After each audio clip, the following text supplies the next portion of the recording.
Leviticus chapter 1. The Lord called to Moses and spoke to him from the tent of meeting. He said, "Speak to the Israelites, and say to them, when any of you brings an offering to the Lord, bring as your offering an animal from either the herd or the flock. If the offering is a burnt offering from the herd, he is to offer a male without defect.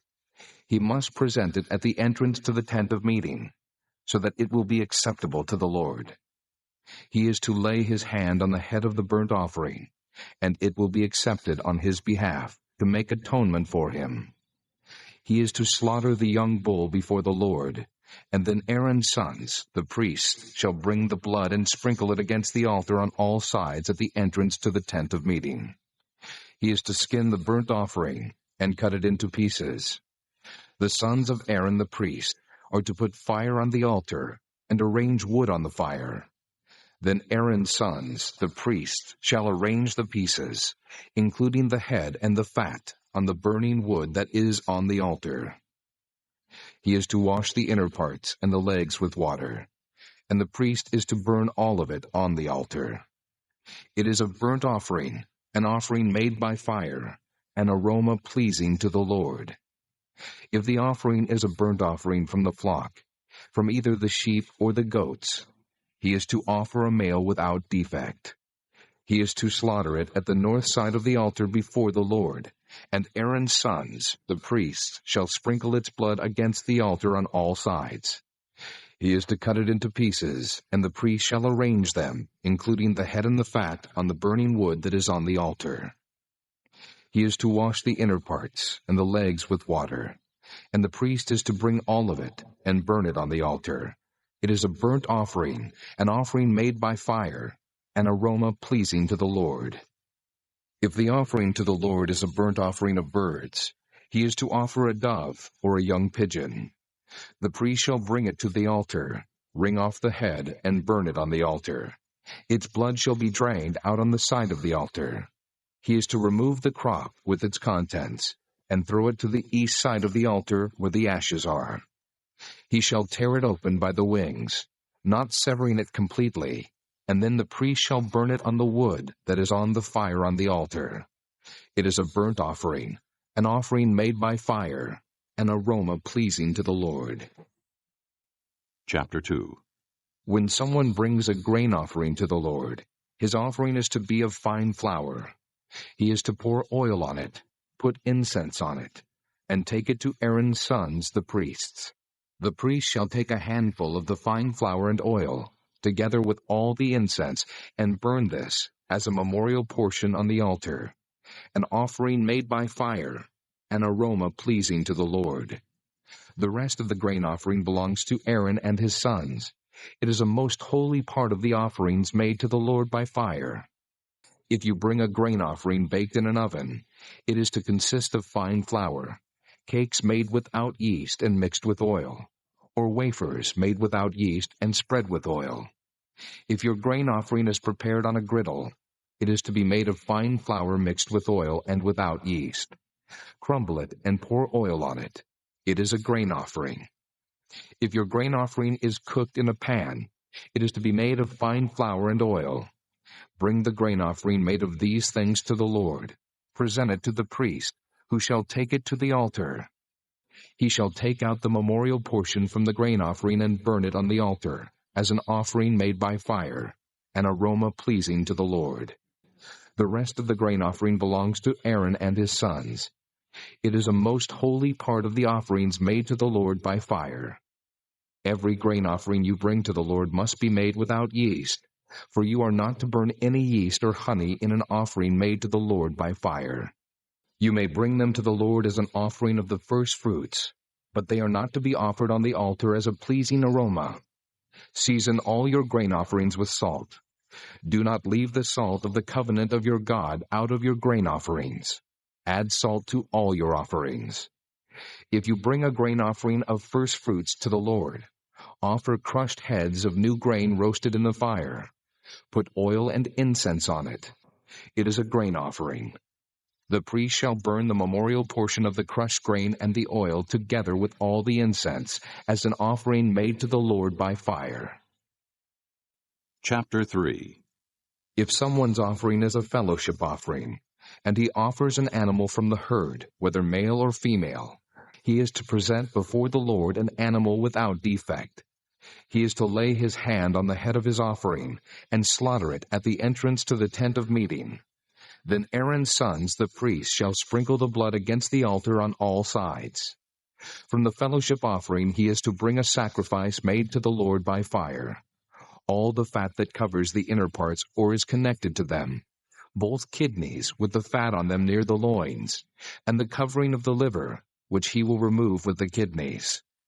Then Aaron's sons are to burn it on the altar, on top of the burnt offering that is on the burning wood, as an offering made by fire, an aroma pleasing to the Lord. If he offers an animal from the flock as a fellowship offering to the Lord, he is to offer a male or female without defect.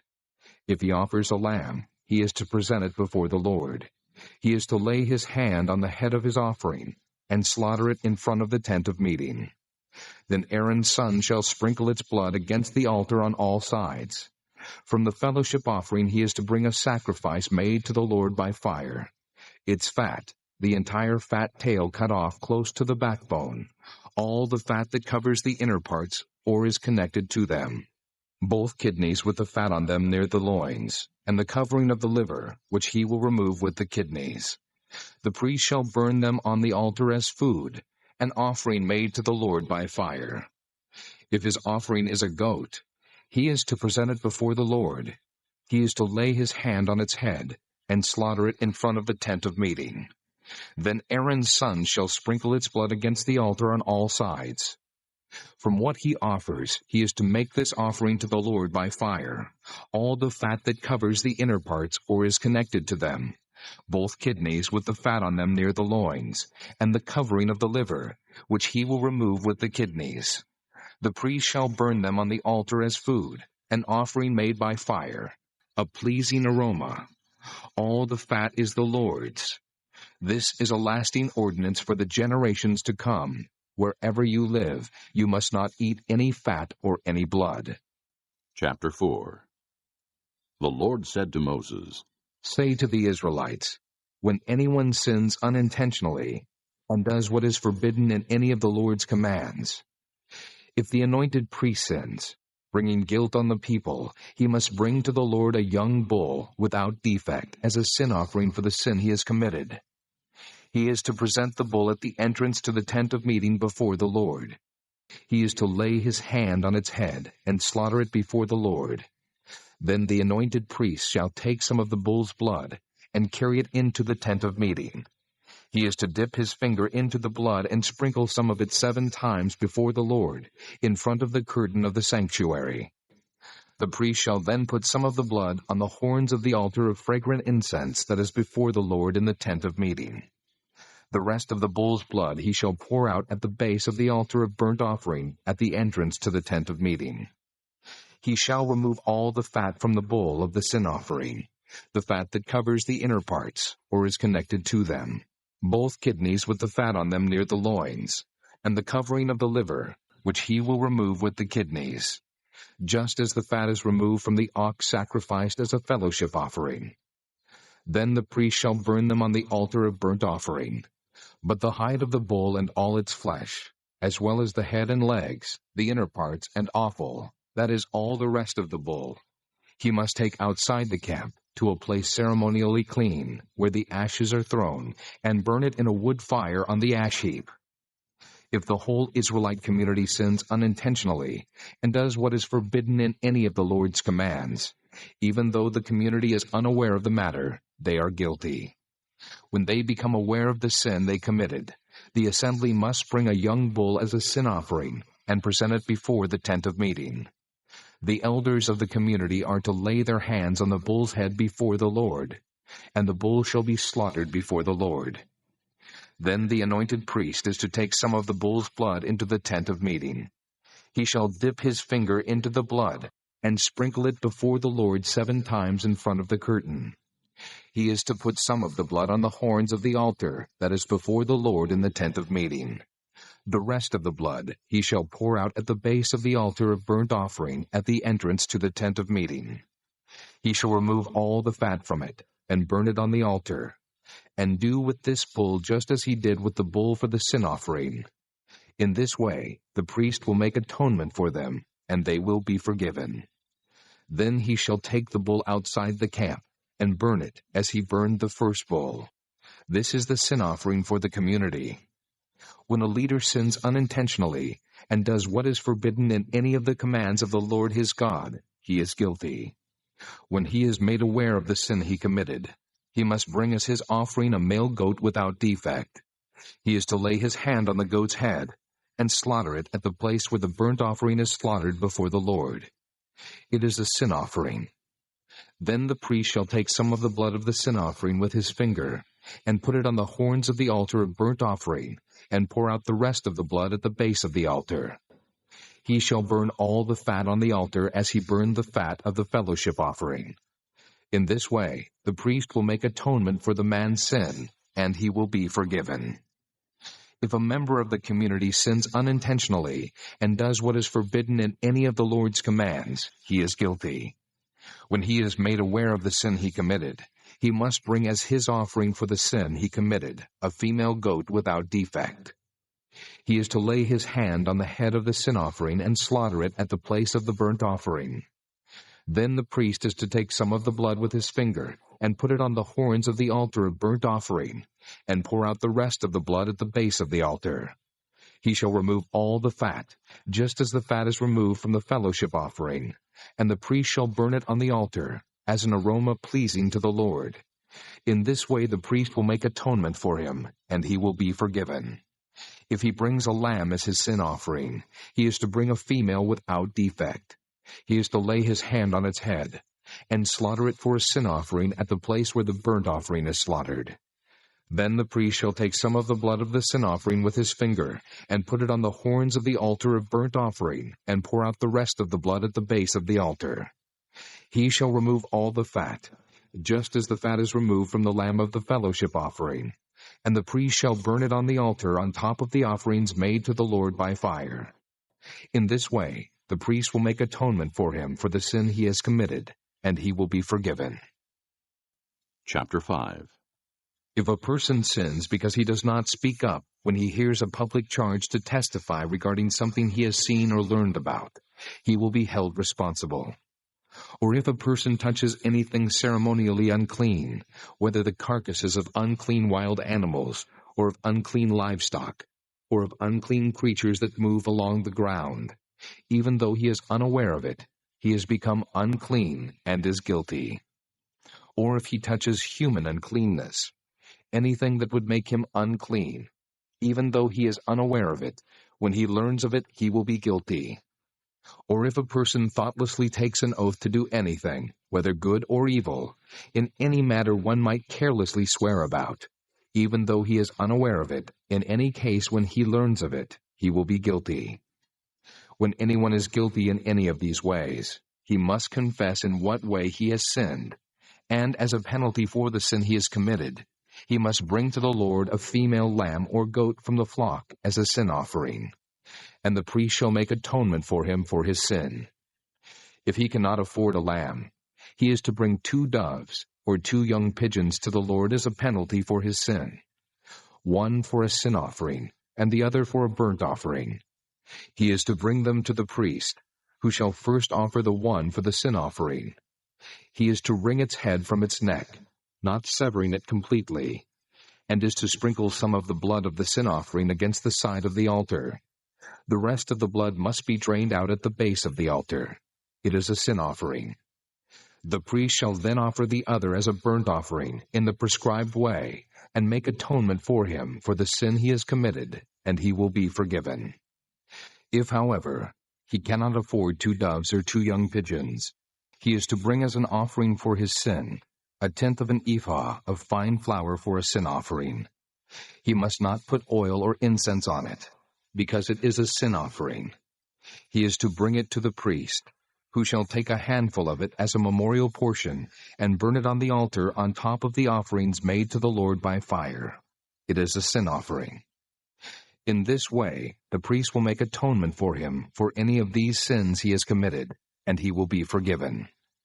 The rest of the offering will belong to the priest, as in the case of the grain offering. The Lord said to Moses, When a person commits a violation and sins unintentionally in regard to any of the Lord's holy things, he is to bring to the Lord as a penalty a ram from the flock, one without defect, and of the proper value in silver, according to the sanctuary shekel. It is a guilt offering. He must make restitution for what he has failed to do in regard to the holy things.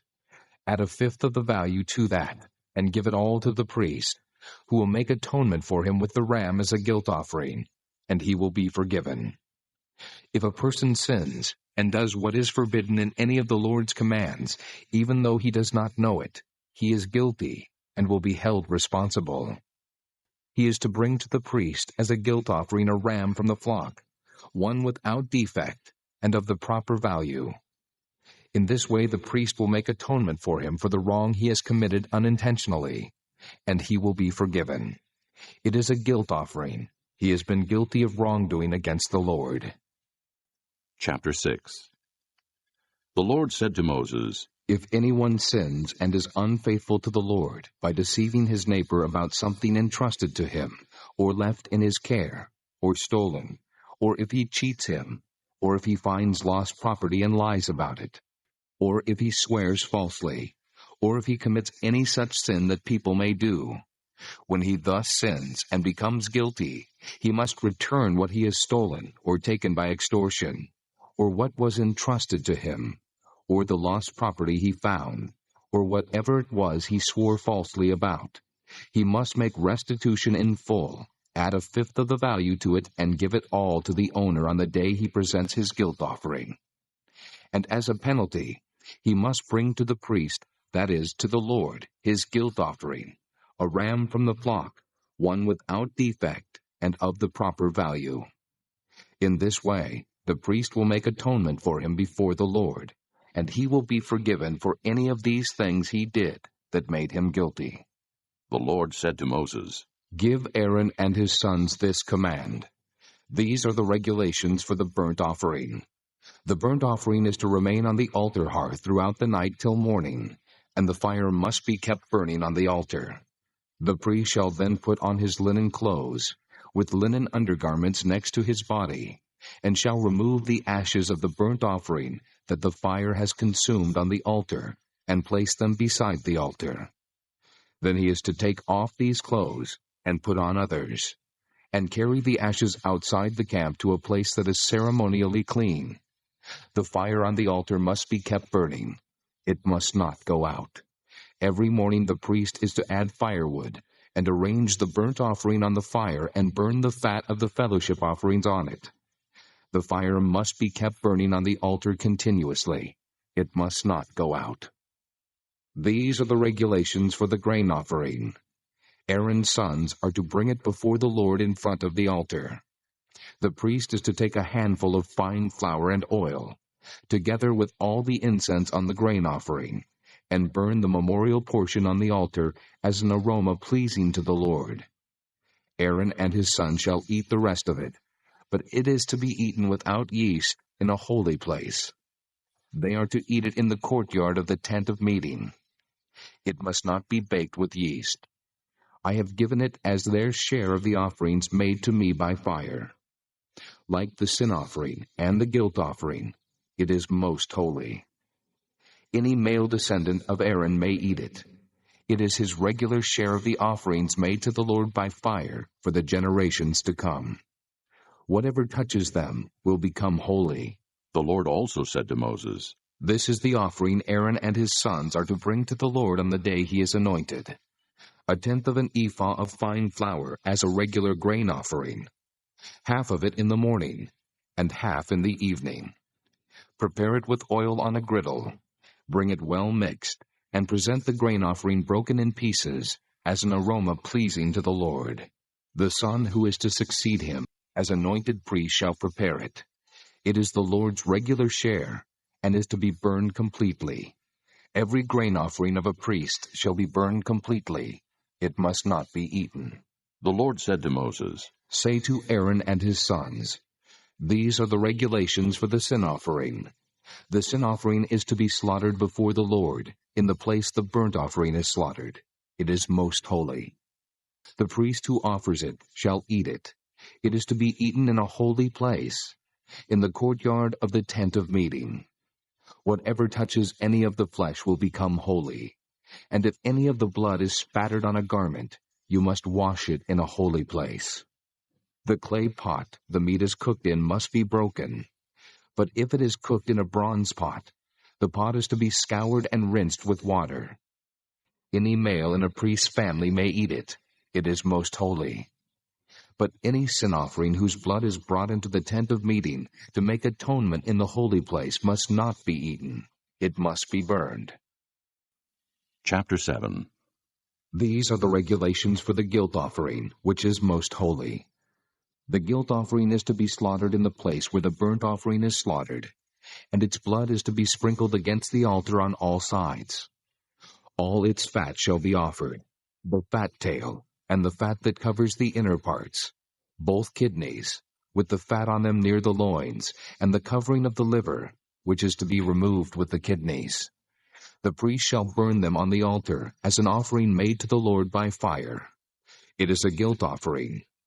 Any male in a priest's family may eat it, but it must be eaten in a holy place. It is most holy. The same law applies to both the sin offering and the guilt offering. They belong to the priest, who makes atonement with them. The priest who offers a burnt offering for anyone may keep its hide for himself. Every grain offering baked in an oven, or cooked in a pan, or on a griddle, belongs to the priest who offers it. And every grain offering, whether mixed with oil or dry, belongs equally to all the sons of Aaron. These are the regulations for the fellowship offering a person may present to the Lord.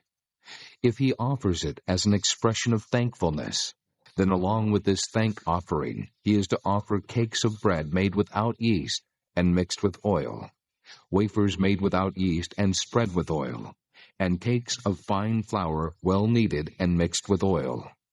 Along with his fellowship offering of thanksgiving, he is to present an offering with cakes of bread made with yeast. He is to bring one of each kind as an offering, a contribution to the Lord. It belongs to the priest who sprinkles the blood of the fellowship offerings. The meat of his fellowship offering of thanksgiving must be eaten on the day it is offered. He must leave none of it till morning. If, however, his offering is the result of a vow, or is a free will offering, the sacrifice shall be eaten on the day he offers it. But anything left over may be eaten on the next day. Any meat of the sacrifice left over till the third day must be burned up. If any meat of the fellowship offering is eaten on the third day, it will not be accepted. It will not be credited to the one who offered it, for it is impure. The person who eats any of it will be held responsible. Meat that touches anything ceremonially unclean must not be eaten. It must be burned up. As for other meat, anyone ceremonially clean may eat it. But if anyone who is unclean eats any meat of the fellowship offering belonging to the Lord, that person must be cut off from his people. If anyone touches something unclean, whether human uncleanness, or an unclean animal, or any unclean, detestable thing, and then eats any of the meat of the fellowship offering belonging to the Lord, that person must be cut off from his people. The Lord said to Moses, Say to the Israelites, Do not eat any of the fat of cattle, sheep, or goats. The fat of an animal found dead or torn by wild animals may be used for any other purpose, but you must not eat it. Anyone who eats the fat of an animal from which an offering by fire may be made to the Lord must be cut off from his people.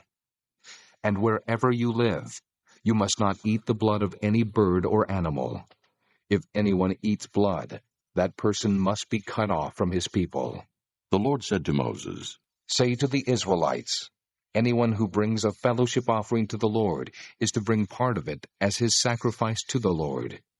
With his own hands he is to bring the offering made to the Lord by fire.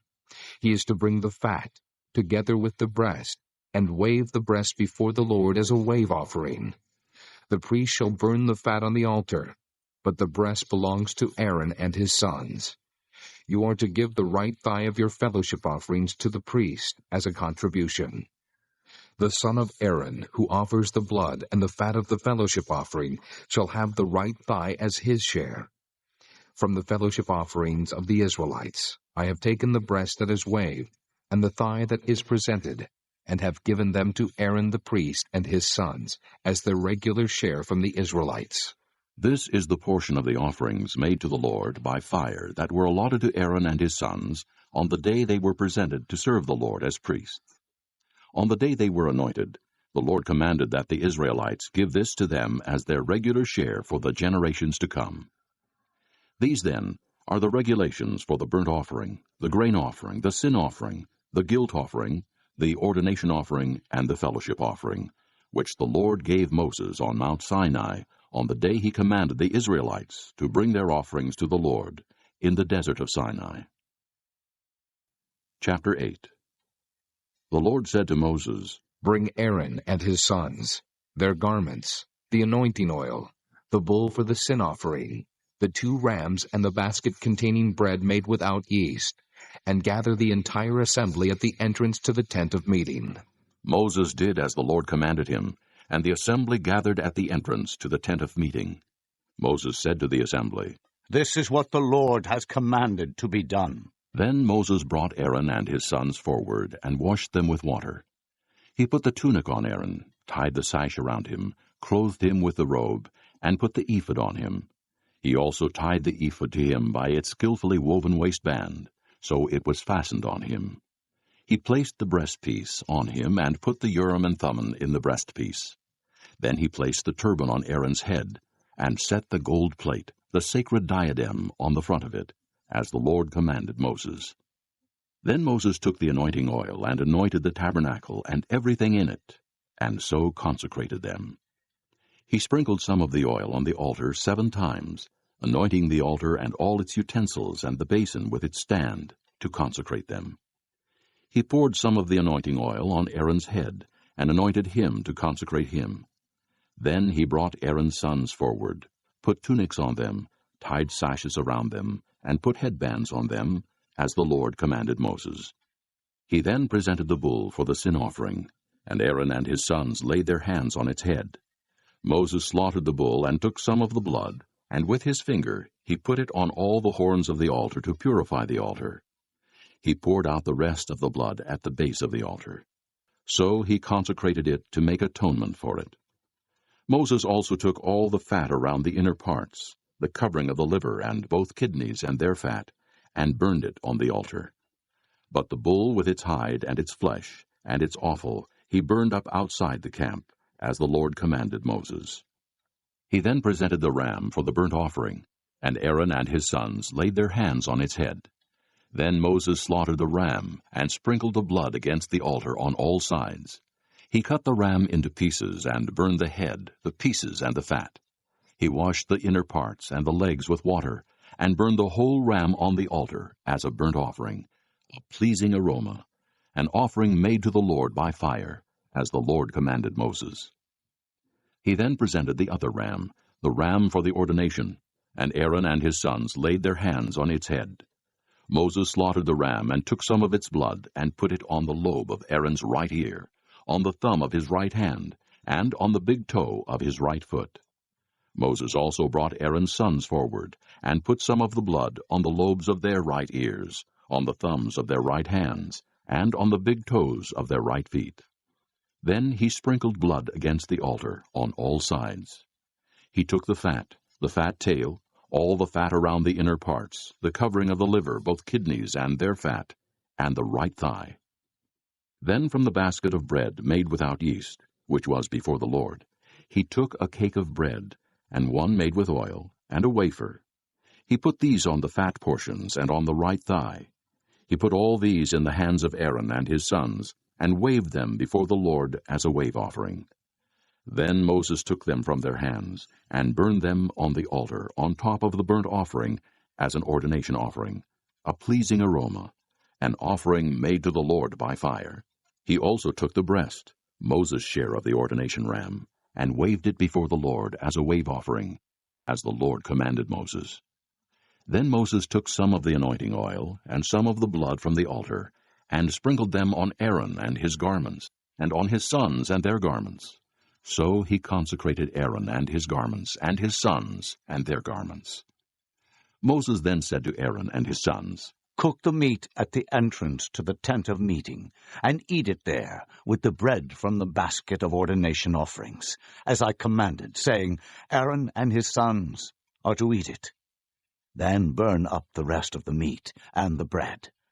Do not leave the entrance to the tent of meeting for 7 days, until the days of your ordination are completed, for your ordination will last 7 days. What has been done today was commanded by the Lord, to make atonement for you. You must stay at the entrance to the tent of meeting day and night for 7 days, and do what the Lord requires, so you will not die. For that is what I have been commanded. So Aaron and his sons did everything the Lord commanded through Moses. Chapter 9. On the 8th day, Moses summoned Aaron and his sons and the elders of Israel.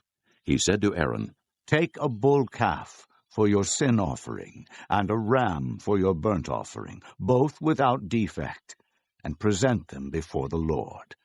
Then say to the Israelites, Take a male goat for a sin offering, a calf and a lamb, both a year old and without defect for a burnt offering, and an ox and a ram for a fellowship offering, to sacrifice before the Lord, together with a grain offering mixed with oil. For today the Lord will appear to you. They took the things Moses commanded to the front of the tent of meeting, and the entire assembly came near and stood before the Lord. Then Moses said, This is what the Lord has commanded you to do, so that the glory of the Lord may appear to you. Moses said to Aaron, Come to the altar, and sacrifice your sin offering, and your burnt offering, and make atonement for yourself and the people. Sacrifice the offering that is for the people, and make atonement for them, as the Lord has commanded. So Aaron came to the altar, and slaughtered the calf as a sin offering for himself. His sons brought the blood to him, and he dipped his finger into the blood, and put it on the horns of the altar. The rest of the blood he poured out at the base of the altar. On the altar he burned the fat, the kidneys, and the covering of the liver from the sin offering, as the Lord commanded Moses. The flesh and the hide he burned up outside the camp. Then he slaughtered the burnt offering. His sons handed him the blood, and he sprinkled it against the altar on all sides. They handed him the burnt offering piece by piece, including the head, and he burned them on the altar. He washed the inner parts and the legs and burned them on top of the burnt offering on the altar. Aaron then brought the offering that was for the people. He took the goat for the people's sin offering, and slaughtered it, and offered it for a sin offering as he did with the first one. He brought the burnt offering, and offered it in the prescribed way. He also brought the grain offering, took a handful of it, and burned it on the altar, in addition to the morning's burnt offering. He slaughtered the ox and the ram as the fellowship offering for the people. His sons handed him the blood, and he sprinkled it against the altar on all sides. But the fat portions of the ox and the ram, the fat tail, the layer of fat, the kidneys, and the covering of the liver, these they laid on the breasts, and then Aaron burned the fat on the altar. Aaron waved the breasts and the right thigh before the Lord as a wave offering, as Moses commanded. Then Aaron lifted his hands toward the people and blessed them. And having sacrificed the sin offering, the burnt offering, and the fellowship offering, he stepped down. Moses and Aaron then went into the tent of meeting. When they came out, they blessed the people. And the glory of the Lord appeared to all the people. Fire came out from the presence of the Lord and consumed the burnt offering and the fat portions on the altar. And when all the people saw it, they shouted for joy and fell face down. This concludes Disc 6. Chapter 10. Aaron's sons, Nadab and Abihu, took their censers, put fire in them, and added incense. And they offered unauthorized fire before the Lord, contrary to his command. So fire came out from the presence of the Lord and consumed them, and they died before the Lord.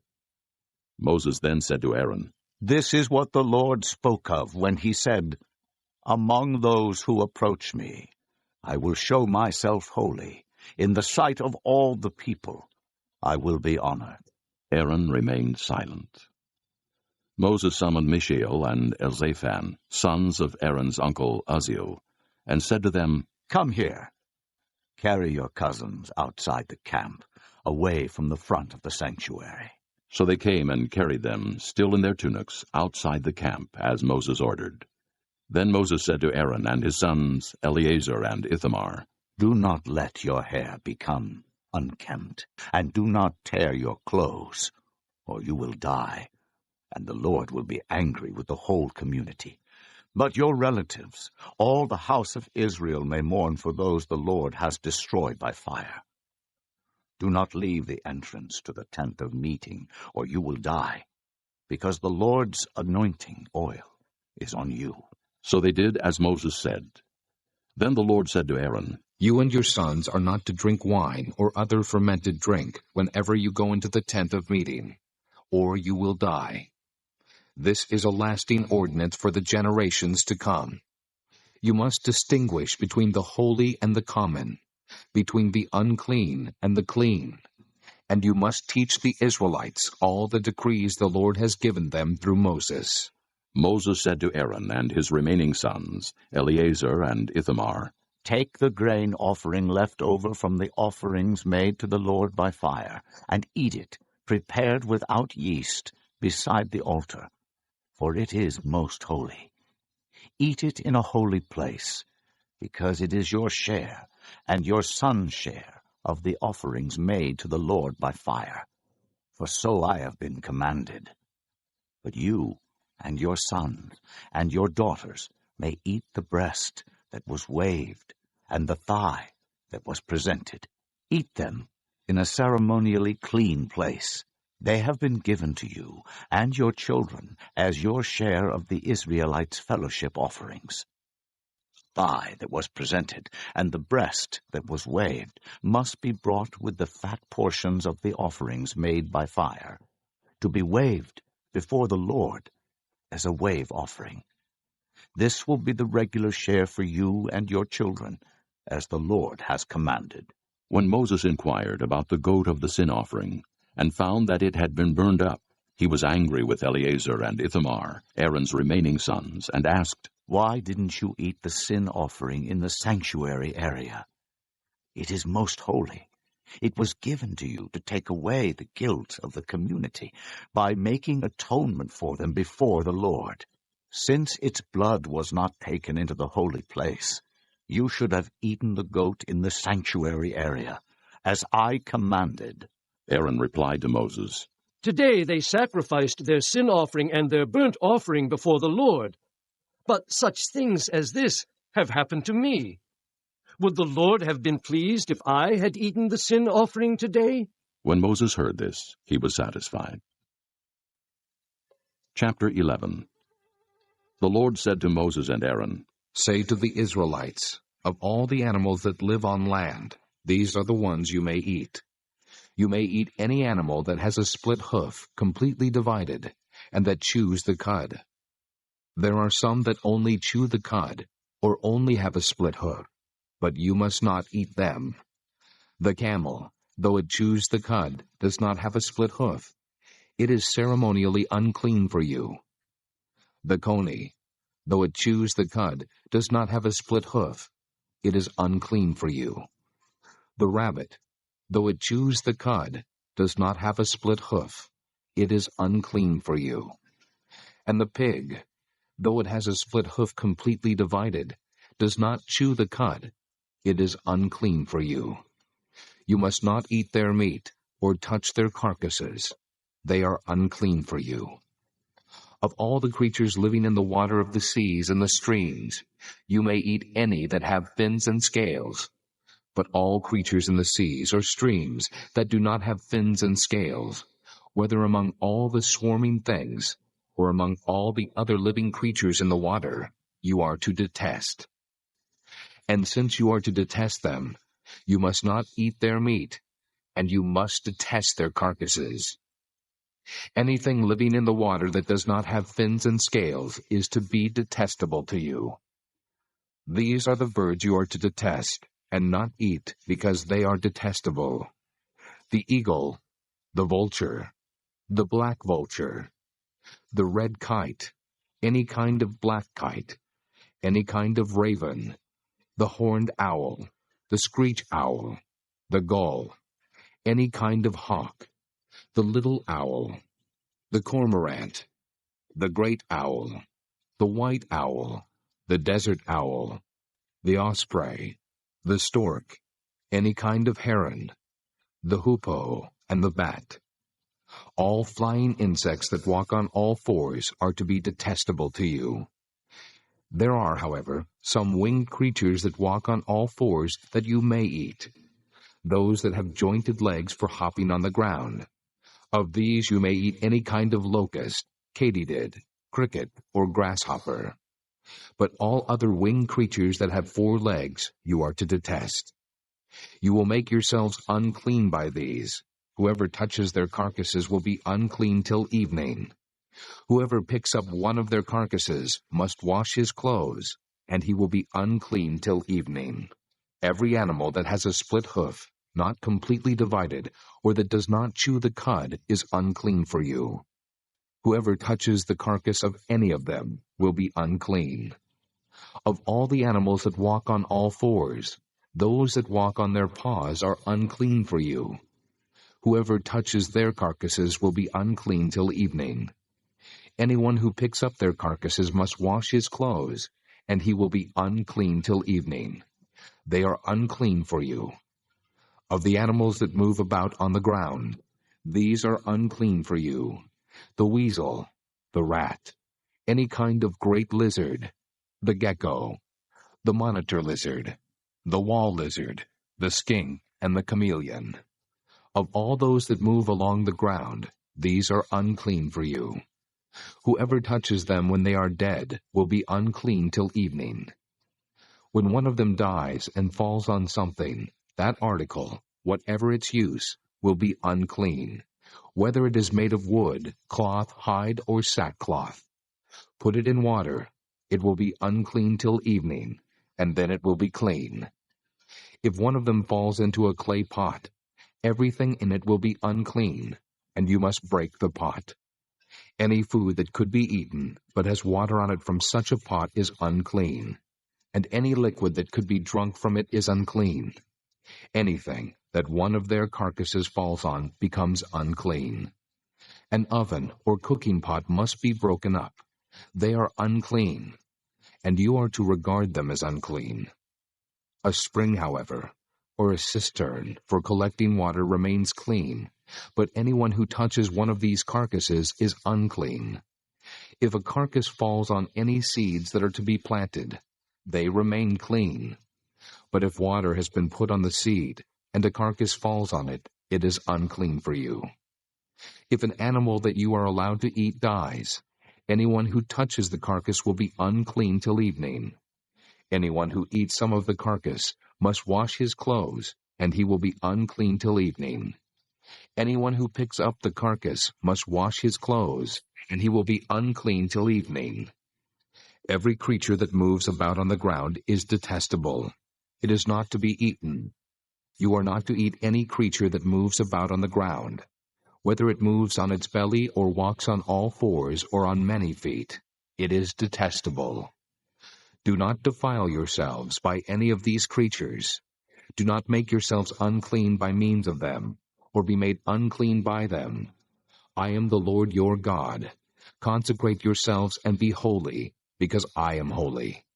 Do not make yourselves unclean by any creature that moves about on the ground. I am the Lord who brought you up out of Egypt to be your God. Therefore be holy, because I am holy. These are the regulations concerning animals, birds, every living thing that moves in the water, and every creature that moves about on the ground. You must distinguish between the unclean and the clean, between living creatures that may be eaten and those that may not be eaten. Chapter 12. The Lord said to Moses, Say to the Israelites, A woman who becomes pregnant and gives birth to a son will be ceremonially unclean for 7 days, just as she is unclean during her monthly period. On the 8th day, the boy is to be circumcised. Then the woman must wait 33 days to be purified from her bleeding. She must not touch anything sacred or go to the sanctuary until the days of her purification are over. If she gives birth to a daughter, for 2 weeks the woman will be unclean as during her period. Then she must wait 66 days to be purified from her bleeding. When the days of her purification for a son or daughter are over, she is to bring to the priest at the entrance to the tent of meeting a year-old lamb for a burnt offering, and a young pigeon or a dove for a sin offering. He shall offer them before the Lord to make atonement for her, and then she will be ceremonially clean from her flow of blood. These are the regulations for the woman who gives birth to a boy or a girl. If she cannot afford a lamb, she is to bring 2 doves or 2 young pigeons, one for a burnt offering and the other for a sin offering. In this way, the priest will make atonement for her, and she will be clean. Chapter 13. The Lord said to Moses and Aaron, When anyone has a swelling or a rash, or a bright spot on his skin that may become an infectious skin disease, he must be brought to Aaron the priest, or to one of his sons who is a priest. The priest is to examine the sore on his skin, and if the hair in the sore has turned white, and the sore appears to be more than skin deep, it is an infectious skin disease. When the priest examines him, he shall pronounce him ceremonially unclean. If the spot on his skin is white, but does not appear to be more than skin deep, and the hair in it has not turned white, the priest is to put the infected person in isolation for 7 days. On the 7th day, the priest is to examine him, and if he sees that the sore is unchanged and has not spread in the skin, he is to keep him in isolation another 7 days. On the 7th day, the priest is to examine him again, and if the sore has faded and has not spread in the skin, the priest shall pronounce him clean. It is only a rash. The man must wash his clothes, and he will be clean. But if the rash does spread in his skin after he has shown himself to the priest to be pronounced clean, he must appear before the priest again. The priest is to examine him, and if the rash has spread in the skin, he shall pronounce him unclean. It is an infectious disease. When anyone has an infectious skin disease, he must be brought to the priest. The priest is to examine him. And if there is a white swelling in the skin that has turned the hair white, and if there is raw flesh in the swelling, it is a chronic skin disease, and the priest shall pronounce him unclean. He is not to put him in isolation, because he is already unclean. If the disease breaks out all over his skin, and so far as the priest can see, it covers all the skin of the infected person from head to foot, the priest is to examine him, and if the disease has covered his whole body, he shall pronounce that person clean. Since it has all turned white, he is clean. But whenever raw flesh appears on him, he will be unclean. When the priest sees the raw flesh, he shall pronounce him unclean. The raw flesh is unclean. He has an infectious disease. Should the raw flesh change and turn white, he must go to the priest. The priest is to examine him, and if the sores have turned white, the priest shall pronounce the infected person clean. Then he will be clean. When someone has a boil on his skin and it heals, and in the place where the boil was, a white swelling or reddish-white spot appears, he must present himself to the priest. The priest is to examine it, and if it appears to be more than skin deep, and the hair in it has turned white, the priest shall pronounce him unclean. It is an infectious skin disease that has broken out where the boil was. But if, when the priest examines it, there is no white hair in it, and it is not more than skin deep, and has faded, then the priest is to put him in isolation for 7 days. If it is spreading in the skin, the priest shall pronounce him unclean. It is infectious. But if the spot is unchanged and has not spread, It is only a scar from the boil, and the priest shall pronounce him clean. When someone has a burn on his skin, and a reddish white or white spot appears in the raw flesh of the burn, the priest is to examine the spot, and if the hair in it has turned white, and it appears to be more than skin deep, it is an infectious disease that has broken out in the burn. The priest shall pronounce him unclean. It is an infectious skin disease. But if the priest examines it, and there is no white hair in the spot, and if it is not more than skin deep and has faded, then the priest is to put him in isolation for 7 days. On the 7th day the priest is to examine him, and if it is spreading in the skin, the priest shall pronounce him unclean. It is an infectious skin disease. If, however, the spot is unchanged, and has not spread in the skin, but has faded, it is a swelling from the burn, and the priest shall pronounce him clean. It is only a scar from the burn. If a man or woman has a sore on the head or on the chin, the priest is to examine the sore. And if it appears to be more than skin deep, and the hair in it is yellow and thin, the priest shall pronounce that person unclean. It is an itch, an infectious disease of the head or chin. But if, when the priest examines this kind of sore, it does not seem to be more than skin deep, and there is no black hair in it, then the priest is to put the infected person in isolation for 7 days. On the 7th day, the priest is to examine the sore. And if the itch has not spread, and there is no yellow hair in it, and it does not appear to be more than skin deep, he must be shaved except for the diseased area, and the priest is to keep him in isolation another 7 days. On the 7th day, the priest is to examine the itch, and if it has not spread in the skin, and appears to be no more than skin deep, the priest shall pronounce him clean. He must wash his clothes, and he will be clean. But if the itch does spread in the skin after he is pronounced clean, the priest is to examine him. And if the itch has spread in the skin, the priest does not need to look for yellow hair. The person is unclean. If, however, in his judgment it is unchanged, and black hair has grown in it, the itch is healed, he is clean, and the priest shall pronounce him clean.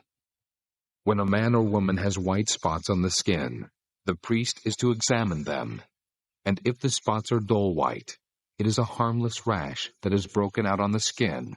That person is clean. When a man has lost his hair and is bald, he is clean. If he has lost his hair from the front of his scalp and has a bald forehead, he is clean. But if he has a reddish-white sore on his bald head or forehead, it is an infectious disease breaking out on his head or forehead. The priest is to examine him, and if the swollen sore on his head or forehead is reddish-white, like an infectious skin disease, the man is diseased and is unclean. The priest shall pronounce him unclean because of the sore on his head. The person with such an infectious disease must wear torn clothes. Let his hair be unkempt. Cover the lower part of his face and cry out, "Unclean! Unclean!" As long as he has the infection, he remains unclean. He must live alone. He must live outside the camp. If any clothing is contaminated with mildew, any woolen or linen clothing, any woven or knitted material of linen or wool, any leather, or anything made of leather, and if the contamination in the clothing or leather, or woven or knitted material, or any leather article is greenish or reddish, it is a spreading mildew, and must be shown to the priest. The priest is to examine the mildew and isolate the affected article for 7 days. On the 7th day he is to examine it, and if the mildew has spread in the clothing, or the woven or knitted material, or the leather, whatever its use, it is a destructive mildew. The article is unclean. He must burn up the clothing, or the woven or knitted material of wool or linen, or any leather article that has the contamination in it. Because the mildew is destructive, the article must be burned up. But if, when the priest examines it, the mildew has not spread in the clothing, or the woven or knitted material, or the leather article, he shall order that the contaminated article be washed. Then he is to isolate it for another 7 days.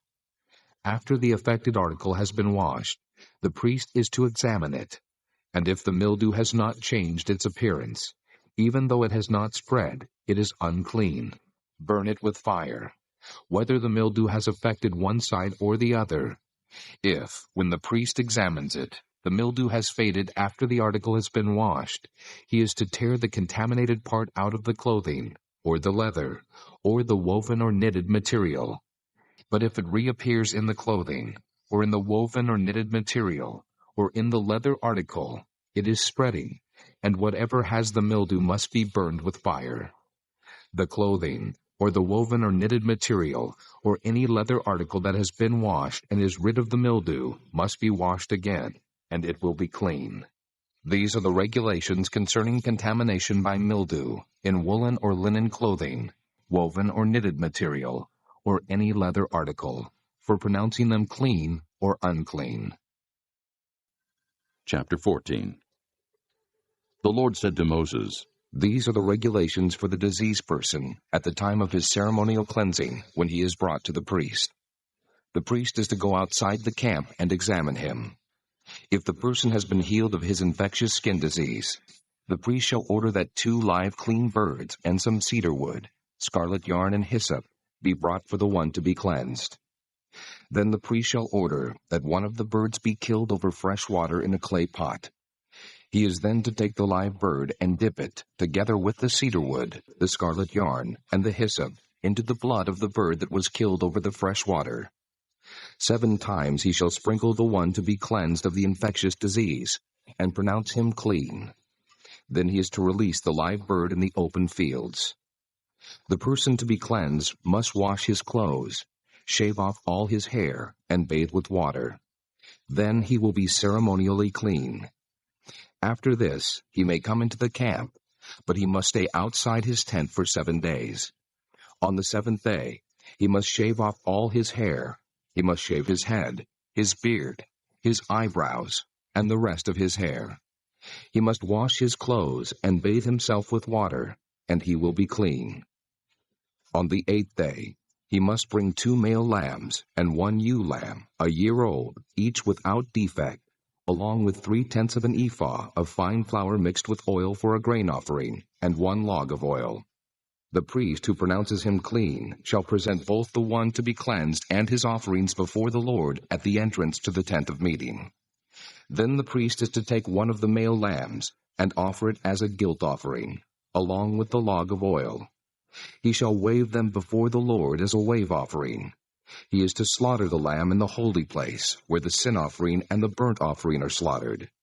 Like the sin offering, the guilt offering belongs to the priest. It is most holy. The priest is to take some of the blood of the guilt offering and put it on the lobe of the right ear of the one to be cleansed, on the thumb of his right hand, and on the big toe of his right foot. The priest shall then take some of the log of oil, pour it in the palm of his own left hand, dip his right forefinger into the oil in his palm, and with his finger sprinkle some of it before the Lord 7 times. The priest is to put some of the oil remaining in his palm on the lobe of the right ear of the one to be cleansed, on the thumb of his right hand, and on the big toe of his right foot, on top of the blood of the guilt offering. The rest of the oil in his palm the priest shall put on the head of the one to be cleansed, and make atonement for him before the Lord. Then the priest is to sacrifice the sin offering, and make atonement for the one to be cleansed from his uncleanness. After that, the priest shall slaughter the burnt offering, and offer it on the altar, together with the grain offering, and make atonement for him, and he will be clean. If, however, he is poor, and cannot afford these, he must take 1 male lamb as a guilt offering to be waved to make atonement for him, together with 1/10 of an ephah of fine flour mixed with oil for a grain offering, a log of oil, and 2 doves or 2 young pigeons, which he can afford, one for a sin offering and the other for a burnt offering. On the 8th day he must bring them for his cleansing to the priest at the entrance to the tent of meeting before the Lord. The priest is to take the lamb for the guilt offering, together with the log of oil, and wave them before the Lord as a wave offering. He shall slaughter the lamb for the guilt offering, and take some of its blood, and put it on the lobe of the right ear of the one to be cleansed, on the thumb of his right hand, and on the big toe of his right foot. The priest is to pour some of the oil into the palm of his own left hand, and with his right forefinger sprinkle some of the oil from his palm 7 times before the Lord. Some of the oil in his palm he is to put on the same places he put the blood of the guilt offering, on the lobe of the right ear of the one to be cleansed, on the thumb of his right hand, and on the big toe of his right foot. The rest of the oil in his palm the priest shall put on the head of the one to be cleansed, to make atonement for him before the Lord.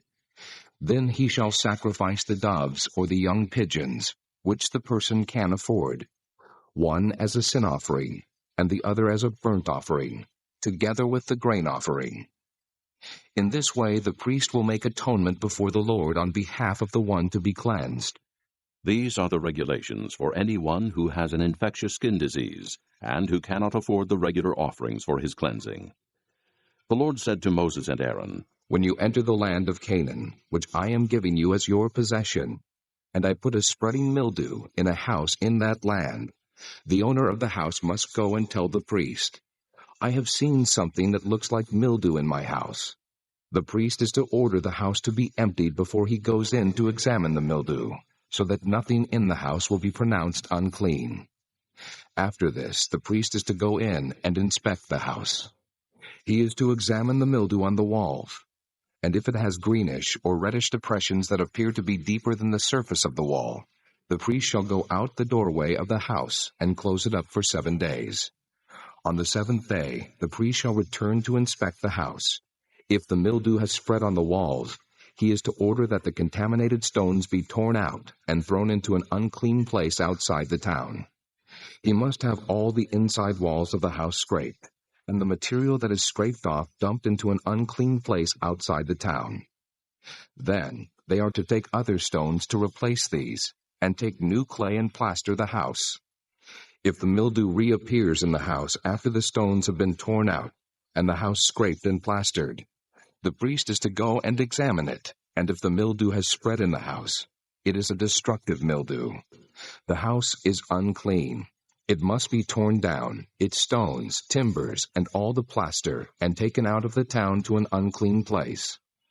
Anyone who goes into the house while it is closed up will be unclean till evening. Anyone who sleeps or eats in the house must wash his clothes. But if the priest comes to examine it, and the mildew has not spread after the house has been plastered, he shall pronounce the house clean, because the mildew is gone. To purify the house, he is to take 2 birds and some cedar wood, scarlet yarn, and hyssop. He shall kill one of the birds over fresh water in a clay pot. Then he is to take the cedar wood, the hyssop, the scarlet yarn, and the live bird, dip them into the blood of the dead bird and the fresh water, and sprinkle the house 7 times.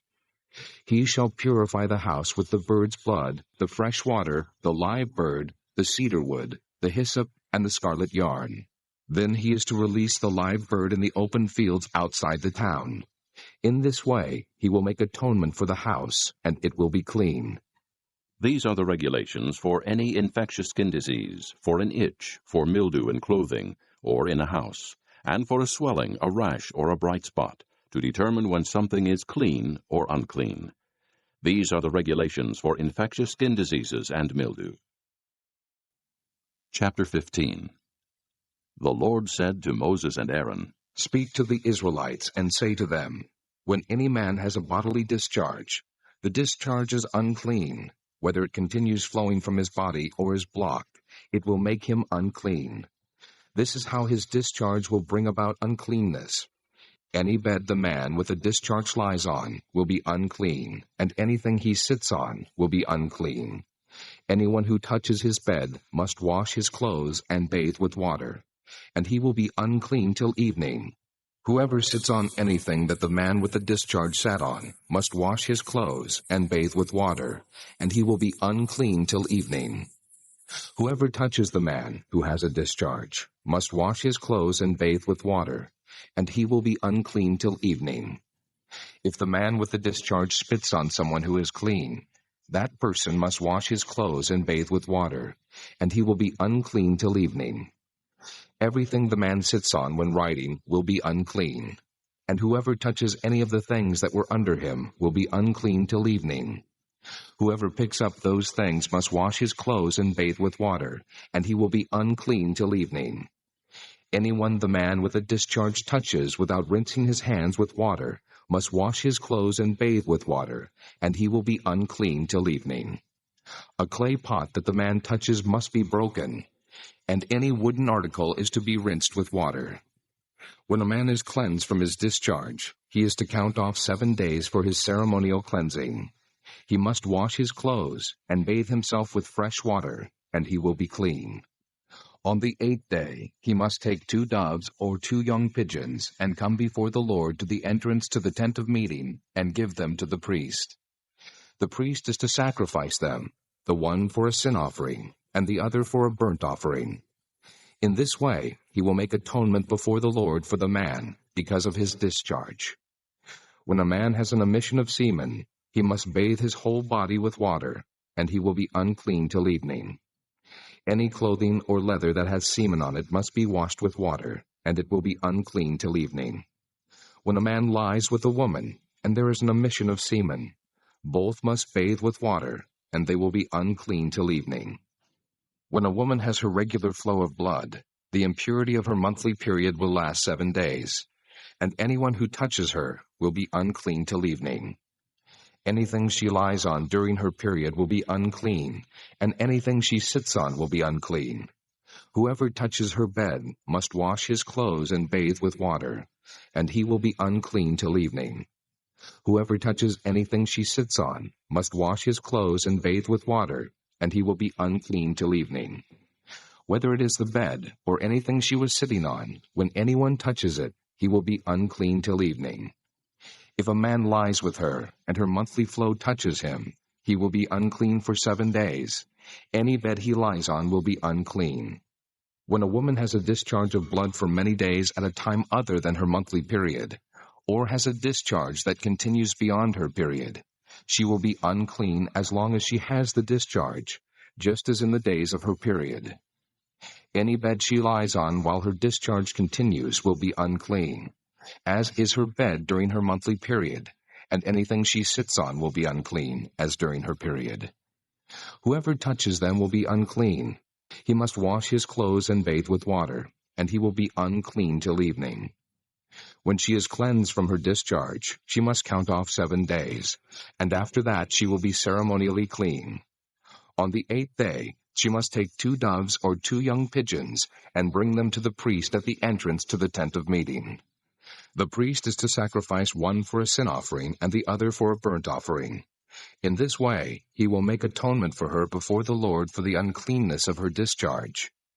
You must keep the Israelites separate from things that make them unclean, so they will not die in their uncleanness for defiling my dwelling place which is among them. These are the regulations for a man with a discharge, for anyone made unclean by an emission of semen, for a woman in her monthly period, for a man or a woman with a discharge, and for a man who lies with a woman who is ceremonially unclean. Chapter 16. The Lord spoke to Moses after the death of the 2 sons of Aaron, who died when they approached the Lord. The Lord said to Moses, Tell your brother Aaron not to come whenever he chooses into the most holy place, behind the curtain in front of the atonement cover on the ark, or else he will die, because I appear in the cloud over the atonement cover. This is how Aaron is to enter the sanctuary area, with a young bull for a sin offering, and a ram for a burnt offering. He is to put on the sacred linen tunic, with linen undergarments next to his body. He is to tie the linen sash around him, and put on the linen turban. These are sacred garments, so he must bathe himself with water before he puts them on. From the Israelite community, he is to take 2 male goats for a sin offering, and a ram for a burnt offering. Aaron is to offer the bull for his own sin offering to make atonement for himself and his household. Then he is to take the 2 goats and present them before the Lord at the entrance to the tent of meeting. He is to cast lots for the 2 goats, one lot for the Lord, and the other for the scapegoat. Aaron shall bring the goat whose lot falls to the Lord, and sacrifice it for a sin offering. But the goat chosen by lot as the scapegoat shall be presented alive before the Lord, to be used for making atonement by sending it into the desert as a scapegoat. Aaron shall bring the bull for his own sin offering, to make atonement for himself and his household. And he is to slaughter the bull for his own sin offering. He is to take a censer full of burning coals from the altar before the Lord, and 2 handfuls of finely ground fragrant incense, and take them behind the curtain. He is to put the incense on the fire before the Lord, and the smoke of the incense will conceal the atonement cover above the testimony, so that he will not die. He is to take some of the bull's blood, and with his finger sprinkle it on the front of the atonement cover. Then he shall sprinkle some of it with his finger 7 times before the atonement cover. He shall then slaughter the goat for the sin offering for the people, and take its blood behind the curtain, and do with it as he did with the bull's blood. He shall sprinkle it on the atonement cover and in front of it. In this way, he will make atonement for the most holy place, because of the uncleanness and rebellion of the Israelites, whatever their sins have been. He has to do the same for the tent of meeting, which is among them in the midst of their uncleanness. No one is to be in the tent of meeting from the time Aaron goes in to make atonement in the most holy place until he comes out, having made atonement for himself, his household, and the whole community of Israel. Then he shall come out to the altar that is before the Lord and make atonement for it. He shall take some of the bull's blood and some of the goat's blood, and put it on all the horns of the altar. He shall sprinkle some of the blood on it with his finger 7 times to cleanse it, and to consecrate it from the uncleanness of the Israelites. When Aaron has finished making atonement for the most holy place, the tent of meeting, and the altar, he shall bring forward the live goat. He is to lay both hands on the head of the live goat, and confess over it all the wickedness and rebellion of the Israelites, all their sins, and put them on the goat's head. He shall send the goat away into the desert in the care of a man appointed for the task. The goat will carry on itself all their sins to a solitary place, and the man shall release it in the desert. Then Aaron is to go into the tent of meeting, and take off the linen garments he put on before he entered the most holy place, and he is to leave them there. He shall bathe himself with water in a holy place, and put on his regular garments. Then he shall come out and sacrifice the burnt offering for himself and the burnt offering for the people, to make atonement for himself and for the people. He shall also burn the fat of the sin offering on the altar. The man who releases the goat as a scapegoat must wash his clothes and bathe himself with water. Afterward, he may come into the camp.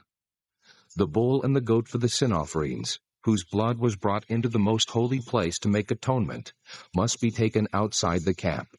Their hides, flesh, and offal are to be burned up. The man who burns them must wash his clothes and bathe himself with water. Afterward, he may come into the camp.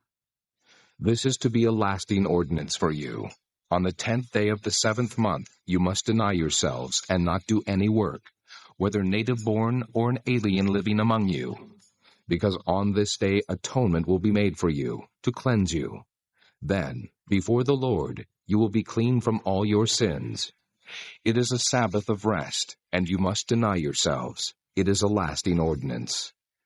The priest who is anointed and ordained to succeed his father as high priest is to make atonement. He is to put on the sacred linen garments and make atonement for the most holy place, for the tent of meeting, and the altar, and for the priests and all the people of the community. This is to be a lasting ordinance for you.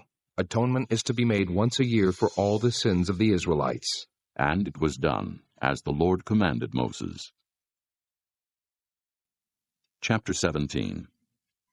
The Lord said to Moses, Speak to Aaron and his sons, and to all the Israelites, and say to them, This is what the Lord has commanded. Any Israelite who sacrifices an ox, a lamb, or a goat in the camp or outside of it, instead of bringing it to the entrance to the tent of meeting, to present it as an offering to the Lord in front of the tabernacle of the Lord, that man shall be considered guilty of bloodshed. He has shed blood and must be cut off from his people. This is so the Israelites will bring to the Lord the sacrifices they are now making in the open fields. They must bring them to the priest, that is, to the Lord, at the entrance to the tent of meeting, and sacrifice them as fellowship offerings. The priest is to sprinkle the blood against the altar of the Lord at the entrance to the tent of meeting, and burn the fat as an aroma pleasing to the Lord. They must no longer offer any of their sacrifices to the goat idols to whom they prostitute themselves. This is to be a lasting ordinance for them and for the generations to come. Say to them, any Israelite or any alien living among them who offers a burnt offering or sacrifice and does not bring it to the entrance to the tent of meeting to sacrifice it to the Lord, that man must be cut off from his people. Any Israelite or any alien living among them who eats any blood, I will set my face against that person who eats blood, and will cut him off from his people.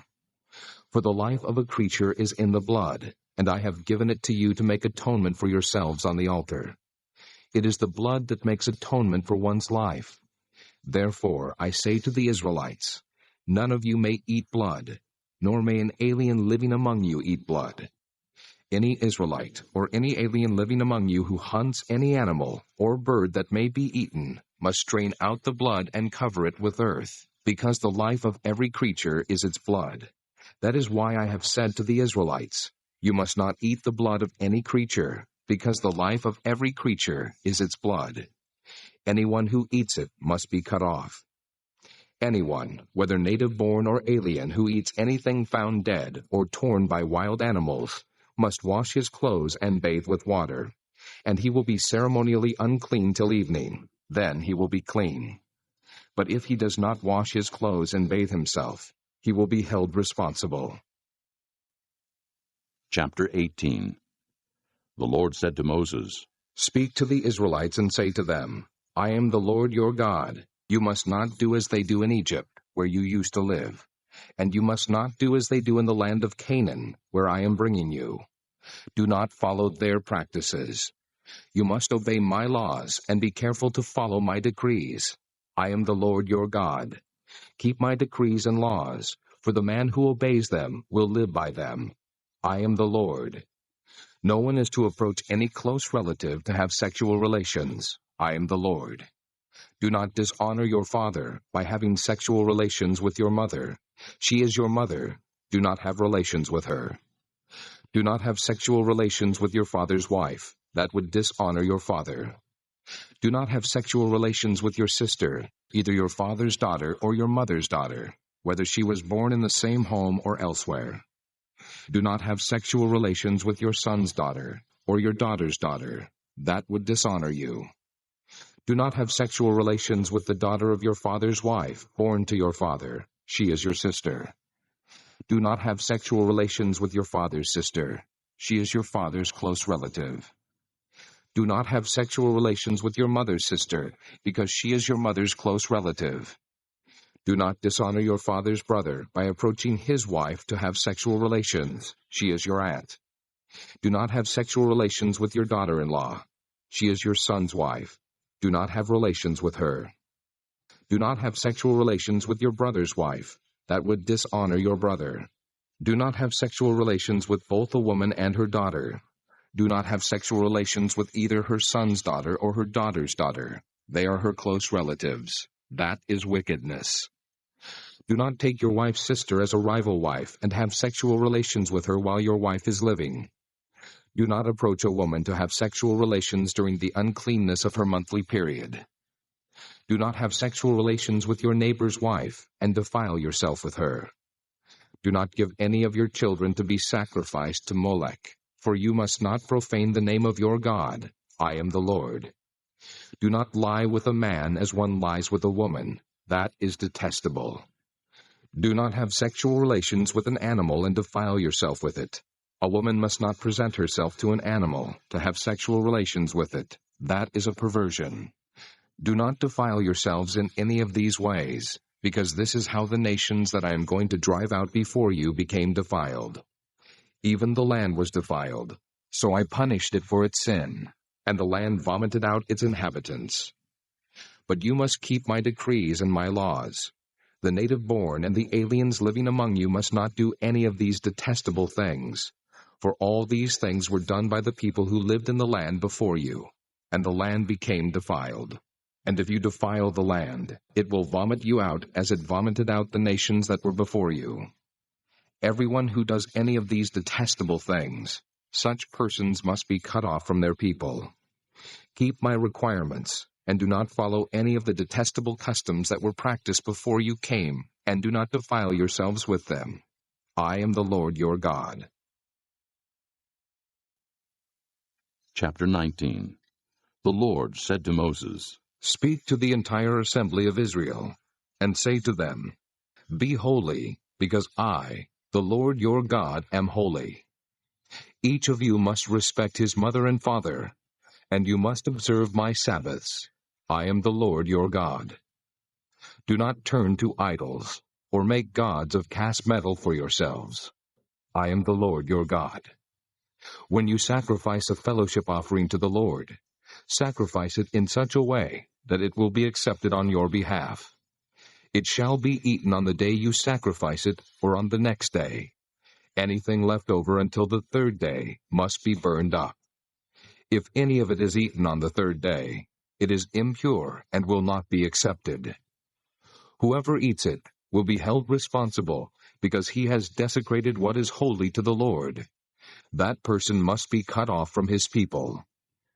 When you reap the harvest of your land, do not reap to the very edges of your field, or gather the gleanings of your harvest.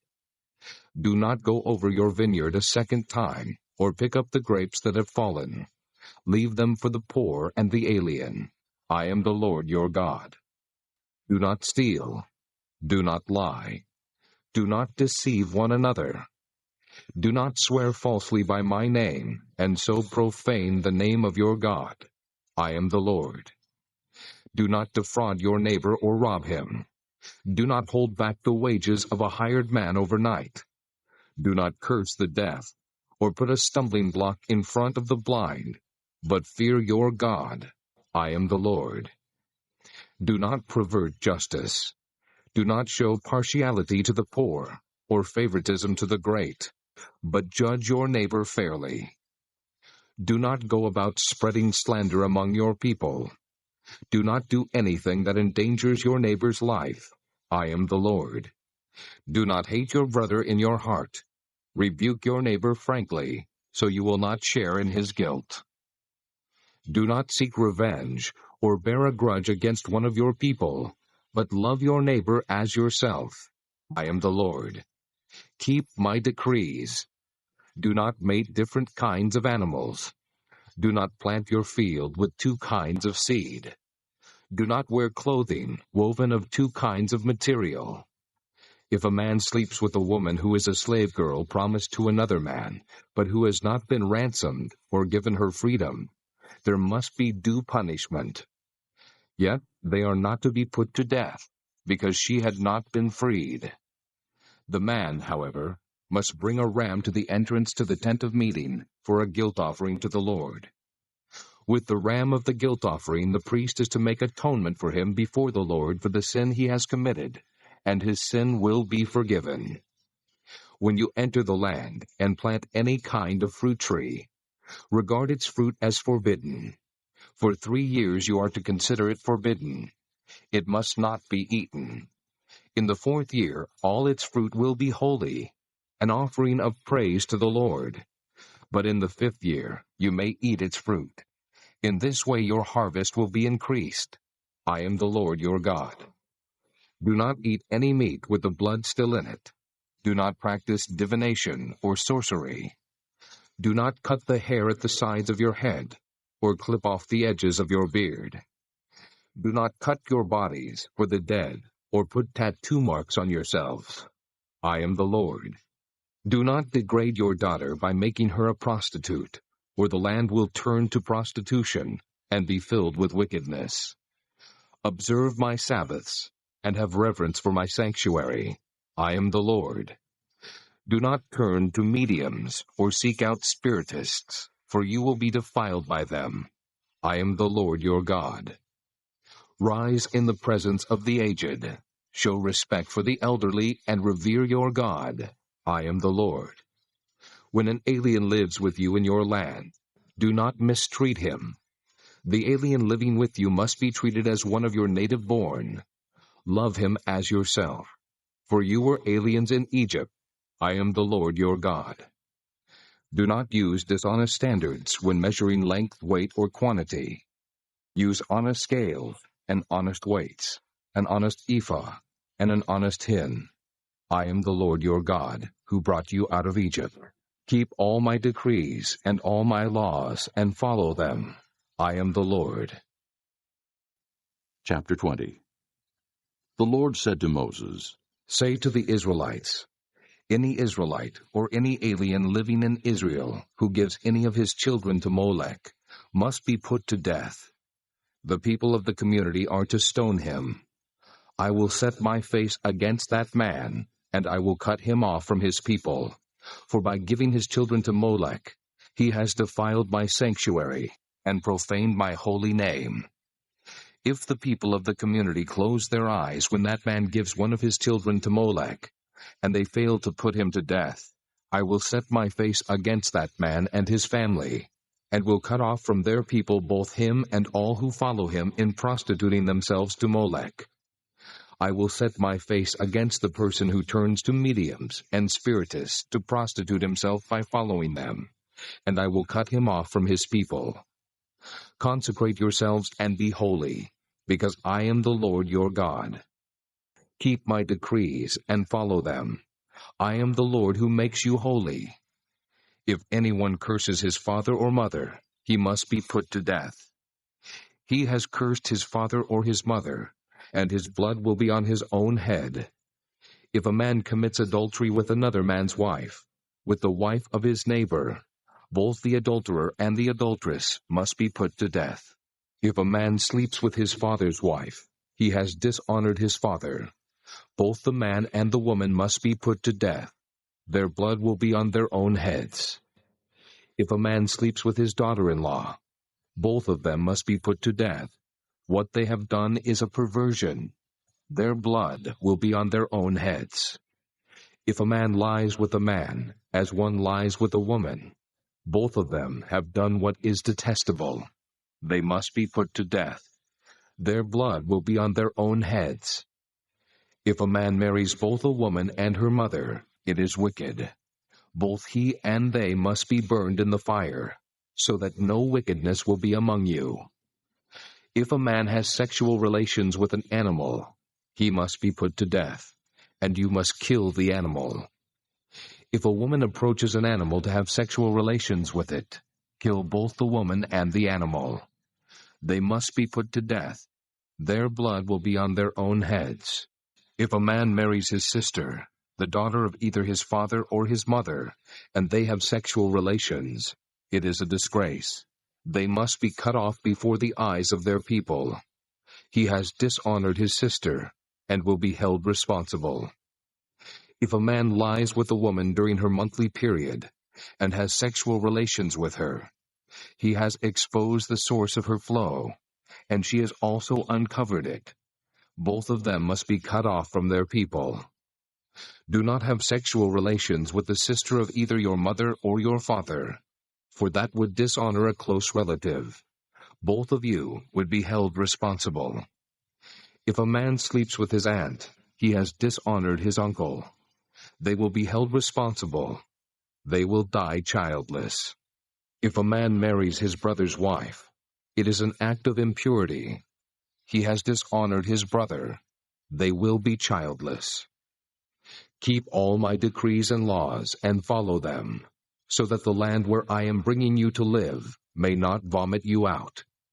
You must not live according to the customs of the nations I am going to drive out before you. Because they did all these things, I abhorred them. But I said to you, you will possess their land. I will give it to you as an inheritance, a land flowing with milk and honey. I am the Lord your God, who has set you apart from the nations. You must therefore make a distinction between clean and unclean animals, and between unclean and clean birds. Do not defile yourselves by any animal or bird, or anything that moves along the ground, those which I have set apart as unclean for you. You are to be holy to me, because I, the Lord, am holy, and I have set you apart from the nations to be my own. A man or woman who is a medium or spiritist among you must be put to death. You are to stone them. Their blood will be on their own heads. Chapter 21. The Lord said to Moses, Speak to the priests, the sons of Aaron, and say to them, A priest must not make himself ceremonially unclean for any of his people who die, except for a close relative, such as his mother or father, his son or daughter, his brother, or an unmarried sister, who is dependent on him since she has no husband. For her he may make himself unclean. He must not make himself unclean for people related to him by marriage, and so defile himself. Priests must not shave their heads, or shave off the edges of their beards, or cut their bodies. They must be holy to their God, and must not profane the name of their God, because they present the offerings made to the Lord by fire, the food of their God. They are to be holy. They must not marry women defiled by prostitution, or divorced from their husbands, because priests are holy to their God. Regard them as holy, because they offer up the food of your God. Consider them holy, because I, the Lord, am holy, I who make you holy. If a priest's daughter defiles herself by becoming a prostitute, she disgraces her father. She must be burned in the fire. The high priest, the one among his brothers, who has had the anointing oil poured on his head, and who has been ordained to wear the priestly garments, must not let his hair become unkempt or tear his clothes. He must not enter a place where there is a dead body. He must not make himself unclean, even for his father or mother, nor leave the sanctuary of his God, or desecrate it, because he has been dedicated by the anointing oil of his God. I am the Lord. The woman he marries must be a virgin. He must not marry a widow, a divorced woman, or a woman defiled by prostitution, but only a virgin from his own people. So he will not defile his offspring among his people. I am the Lord who makes him holy. The Lord said to Moses, Say to Aaron, For the generations to come, none of your descendants who has a defect may come near to offer the food of his God. No man who has any defect may come near. No man who is blind or lame, disfigured or deformed. No man with a crippled foot or hand, or who is hunchbacked or dwarfed, or who has any eye defect, or who has festering or running sores or damaged testicles. No descendant of Aaron the priest who has any defect is to come near to present the offerings made to the Lord by fire. He has a defect. He must not come near to offer the food of his God. He may eat the most holy food of his God, as well as the holy food. Yet because of his defect, he must not go near the curtain or approach the altar, and so desecrate my sanctuary. I am the Lord who makes them holy. So Moses told this to Aaron and his sons, and to all the Israelites.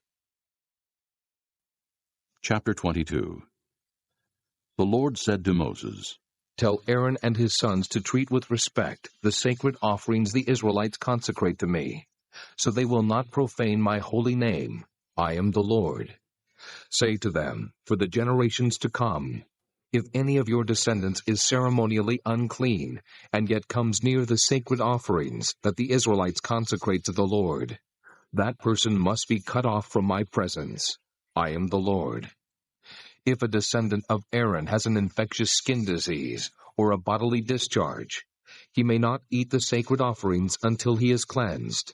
He will also be unclean if he touches something defiled by a corpse, or by anyone who has an emission of semen, or if he touches any crawling thing that makes him unclean, or any person who makes him unclean, whatever the uncleanness may be.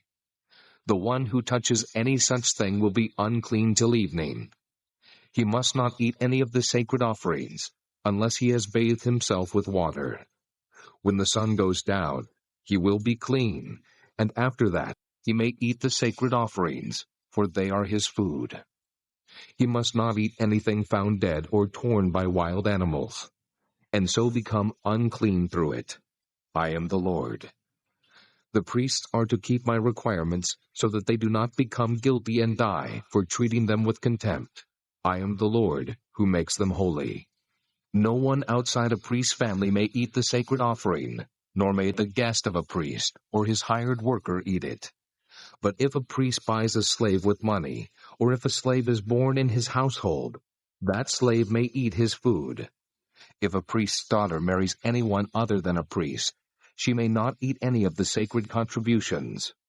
But if a priest's daughter becomes a widow or is divorced, yet has no children, and she returns to live in her father's house as in her youth, she may eat of her father's food. No unauthorized person, however, may eat any of it. If anyone eats a sacred offering by mistake, he must make restitution to the priest for the offering, and add 1/5 of the value to it. The priests must not desecrate the sacred offerings the Israelites present to the Lord by allowing them to eat the sacred offerings, and so bring upon them guilt requiring payment. I am the Lord who makes them holy. The Lord said to Moses, Speak to Aaron and his sons, and to all the Israelites, and say to them, If any of you, either an Israelite or an alien living in Israel, presents a gift for a burnt offering to the Lord, either to fulfill a vow or as a free will offering, you must present a male without defect from the cattle, sheep, or goats, in order that it may be accepted on your behalf. Do not bring anything with a defect, because it will not be accepted on your behalf. When anyone brings from the herd or flock a fellowship offering to the Lord to fulfill a special vow, or as a free will offering, it must be without defect or blemish to be acceptable. Do not offer to the Lord the blind, the injured, or the maimed, or anything with warts, or festering or running sores. Do not place any of these on the altar as an offering made to the Lord by fire. You may, however, present as a free will offering an ox or a sheep that is deformed or stunted, but it will not be accepted in fulfillment of a vow. You must not offer to the Lord an animal whose testicles are bruised, crushed, torn, or cut.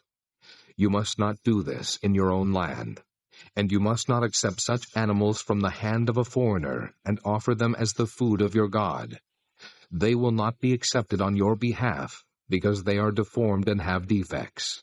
The Lord said to Moses, When a calf, a lamb, or a goat is born, it is to remain with its mother for 7 days. From the 8th day on, it will be acceptable as an offering made to the Lord by fire. Do not slaughter a cow or a sheep and its young on the same day. When you sacrifice a thank offering to the Lord, sacrifice it in such a way that it will be accepted on your behalf. It must be eaten that same day. Leave none of it till morning. I am the Lord. Keep my commands and follow them. I am the Lord. Do not profane my holy name. I must be acknowledged as holy by the Israelites. I am the Lord, who makes you holy and who brought you out of Egypt to be your God. I am the Lord. Chapter 23. The Lord said to Moses, Speak to the Israelites and say to them, These are my appointed feasts, the appointed feasts of the Lord, which you are to proclaim as sacred assemblies. There are 6 days when you may work, but the 7th day is a Sabbath of rest, a day of sacred assembly. You are not to do any work, wherever you live. It is a Sabbath to the Lord. These are the Lord's appointed feasts, the sacred assemblies you are to proclaim at their appointed times. The Lord's Passover begins at twilight on the 14th day of the first month. On the 15th day of that month, the Lord's feast of unleavened bread begins. For 7 days, you must eat bread made without yeast. On the first day, hold a sacred assembly, and do no regular work. For 7 days present an offering made to the Lord by fire, and on the 7th day hold a sacred assembly, and do no regular work. The Lord said to Moses, Speak to the Israelites and say to them, When you enter the land I am going to give you, and you reap its harvest, bring to the priest a sheaf of the first grain you harvest. He is to wave the sheaf before the Lord, so it will be accepted on your behalf. The priest is to wave it on the day after the Sabbath. On the day you wave the sheaf, you must sacrifice as a burnt offering to the Lord a lamb a year old without defect, together with its grain offering of 2/10 of an ephah of fine flour mixed with oil, an offering made to the Lord by fire, a pleasing aroma, and its drink offering of 1/4 of a hin of wine. You must not eat any bread. or roasted or new grain, until the very day you bring this offering to your God. This is to be a lasting ordinance for the generations to come, wherever you live. From the day after the Sabbath, the day you brought the sheaf of the wave offering, count off 7 full weeks. Count off 50 days up to the day after the 7th Sabbath, and then present an offering of new grain to the Lord. From wherever you live, bring 2 loaves made of 2/10 of an ephah of fine flour, baked with yeast, as a wave offering of first fruits to the Lord. Present with this bread 7 male lambs, each a year old and without defect, 1 young bull and 2 rams. They will be a burnt offering to the Lord, together with their grain offerings and drink offerings, an offering made by fire, an aroma pleasing to the Lord. Then sacrifice 1 male goat for a sin offering and 2 lambs, each a year old, for a fellowship offering. The priest is to wave the 2 lambs before the Lord as a wave offering, together with the bread of the first fruits. They are a sacred offering to the Lord for the priest. On that same day, you are to proclaim a sacred assembly and do no regular work. This is to be a lasting ordinance for the generations to come, wherever you live.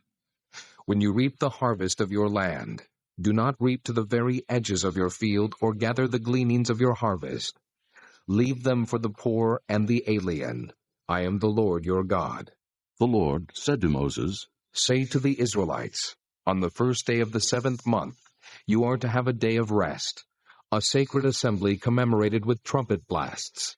Do no regular work, but present an offering made to the Lord by fire. The Lord said to Moses, The 10th day of this 7th month is the Day of Atonement. Hold a sacred assembly, and deny yourselves, and present an offering made to the Lord by fire. Do no work on that day, because it is the Day of Atonement, when atonement is made for you before the Lord your God. Anyone who does not deny himself on that day must be cut off from his people. I will destroy from among his people anyone who does any work on that day. You shall do no work at all. This is to be a lasting ordinance for the generations to come, wherever you live. It is a Sabbath of rest for you, and you must deny yourselves. From the evening of the 9th day of the month until the following evening, you are to observe your Sabbath. The Lord said to Moses, Say to the Israelites, on the 15th day of the 7th month, the Lord's Feast of Tabernacles begins, and it lasts for 7 days. The first day is a sacred assembly. Do no regular work. For 7 days present offerings made to the Lord by fire, and on the 8th day hold a sacred assembly, and present an offering made to the Lord by fire. It is the closing assembly. Do no regular work. These are the Lord's appointed feasts, which you are to proclaim as sacred assemblies for bringing offerings made to the Lord by fire, the burnt offerings and grain offerings, sacrifices and drink offerings required for each day. These offerings are in addition to those for the Lord's Sabbaths, and in addition to your gifts, and whatever you have vowed, and all the freewill offerings you give to the Lord. So beginning with the 15th day of the 7th month, after you have gathered the crops of the land, celebrate the festival to the Lord for 7 days. The first day is a day of rest, and the 8th day also is a day of rest. On the first day, you are to take choice fruit from the trees, and palm fronds, leafy branches and poplars, and rejoice before the Lord your God for 7 days. Celebrate this as a festival to the Lord for 7 days each year. This is to be a lasting ordinance for the generations to come. Celebrate it in the 7th month. Live in booths for 7 days. All native-born Israelites are to live in booths. So your descendants will know that I had the Israelites live in booths when I brought them out of Egypt. I am the Lord your God. So Moses announced to the Israelites the appointed feasts of the Lord.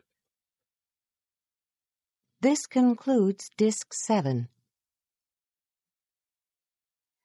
Chapter 24. The Lord said to Moses, Command the Israelites to bring you clear oil of pressed olives for the light, so that the lamps may be kept burning continually. Outside the curtain of the testimony in the tent of meeting, Aaron is to tend the lamps before the Lord from evening till morning continually. This is to be a lasting ordinance for the generations to come. The lamps on the pure gold lampstand before the Lord must be tended continually. Take fine flour and bake 12 loaves of bread, using 2/10 of an ephah for each loaf. Set them in 2 rows, 6 in each row, on the table of pure gold before the Lord. Along each row put some pure incense as a memorial portion to represent the bread, and to be an offering made to the Lord by fire. This bread is to be set out before the Lord regularly, Sabbath after Sabbath, on behalf of the Israelites as a lasting covenant. It belongs to Aaron and his sons, who are to eat it in a holy place, because it is a most holy part of their regular share of the offerings made to the Lord by fire. Now the son of an Israelite mother and an Egyptian father went out among the Israelites, and a fight broke out in the camp between him and an Israelite. The son of the Israelite woman blasphemed the name with a curse. So they brought him to Moses. His mother's name was Shelomith, the daughter of Dibri the Danite. They put him in custody until the will of the Lord should be made clear to them. Then the Lord said to Moses, Take the blasphemer outside the camp. All those who heard him are to lay their hands on his head, and the entire assembly is to stone him. Say to the Israelites, if anyone curses his God, he will be held responsible. Anyone who blasphemes the name of the Lord must be put to death. The entire assembly must stone him, whether an alien or native born. When he blasphemes the name, he must be put to death. If anyone takes the life of a human being, he must be put to death. Anyone who takes the life of someone's animal must make restitution, life for life. If anyone injures his neighbor, whatever he has done must be done to him, fracture for fracture, eye for eye, tooth for tooth. As he has injured the other, so he is to be injured. Whoever kills an animal must make restitution, but whoever kills a man must be put to death. You are to have the same law for the alien and the native born. I am the Lord your God. Then Moses spoke to the Israelites, and they took the blasphemer outside the camp and stoned him. The Israelites did as the Lord commanded Moses. Chapter 25. The Lord said to Moses on Mount Sinai, Speak to the Israelites and say to them, When you enter the land I am going to give you, the land itself must observe a Sabbath to the Lord. For 6 years sow your fields, and for 6 years prune your vineyards and gather their crops. But in the 7th year, the land is to have a Sabbath of rest, a Sabbath to the Lord. Do not sow your fields or prune your vineyards. Do not reap what grows of itself, or harvest the grapes of your untended vines. The land is to have a year of rest. Whatever the land yields during the Sabbath year will be food for you, for yourself, your manservant and maidservant, and the hired worker and temporary resident who live among you, as well as for your livestock and the wild animals in your land. Whatever the land produces may be eaten. Count off 7 Sabbaths of years, 7 times 7 years, so that the 7 Sabbaths of years amount to a period of 49 years. Then have the trumpet sounded everywhere on the 10th day of the 7th month. On the Day of Atonement sound the trumpet throughout your land. Consecrate the 50th year, and proclaim liberty throughout the land to all its inhabitants. It shall be a jubilee for you. Each one of you is to return to his family property, and each to his own clan. The 50th year shall be a jubilee for you. Do not sow, and do not reap what grows of itself, or harvest the untended vines. For it is a jubilee, and is to be holy for you. Eat only what is taken directly from the fields. In this year of Jubilee, everyone is to return to his own property. If you sell land to one of your countrymen, or buy any from him, do not take advantage of each other. You are to buy from your countryman on the basis of the number of years since the Jubilee, and he is to sell to you on the basis of the number of years left for harvesting crops. When the years are many, you are to increase the price, and when the years are few, you are to decrease the price, because what he is really selling you is the number of crops. Do not take advantage of each other, but fear your God. I am the Lord your God. Follow my decrees, and be careful to obey my laws, and you will live safely in the land. Then the land will yield its fruit, and you will eat your fill and live there in safety. You may ask, what will we eat in the 7th year if we do not plant or harvest our crops? I will send you such a blessing in the 6th year that the land will yield enough for 3 years. While you plant during the 8th year, you will eat from the old crop and will continue to eat from it until the harvest of the 9th year comes in. The land must not be sold permanently, because the land is mine, and you are but aliens and my tenants. Throughout the country that you hold as a possession, you must provide for the redemption of the land. If one of your countrymen becomes poor and sells some of his property, his nearest relative is to come and redeem what his countryman has sold. If, however, a man has no one to redeem it for him, but he himself prospers and acquires sufficient means to redeem it, he is to determine the value for the year since he sold it, and refund the balance to the man to whom he sold it. He can then go back to his own property. But if he does not acquire the means to repay him, what he sold will remain in the possession of the buyer until the year of Jubilee. It will be returned in the Jubilee, and he can then go back to his property. If a man sells a house in a walled city, he retains the right of redemption a full year after its sale. During that time he may redeem it. If it is not redeemed before a full year has passed, the house in the walled city shall belong permanently to the buyer and his descendants. It is not to be returned in the Jubilee. But houses in villages without walls around them are to be considered as open country. They can be redeemed, and they are to be returned in the Jubilee. The Levites always have the right to redeem their houses in the Levitical towns which they possess. So the property of the Levites is redeemable, that is, a house sold in any town they hold, and is to be returned in the Jubilee, because the houses in the towns of the Levites are their property among the Israelites. But the pasture land belonging to their towns must not be sold. It is their permanent possession. If one of your countrymen becomes poor, and is unable to support himself among you, help him as you would an alien or a temporary resident, so he can continue to live among you. Do not take interest of any kind from him, but fear your God, so that your countryman may continue to live among you. You must not lend him money at interest, or sell him food at a profit. I am the Lord your God, who brought you out of Egypt to give you the land of Canaan, and to be your God. If one of your countrymen becomes poor among you, and sells himself to you, do not make him work as a slave.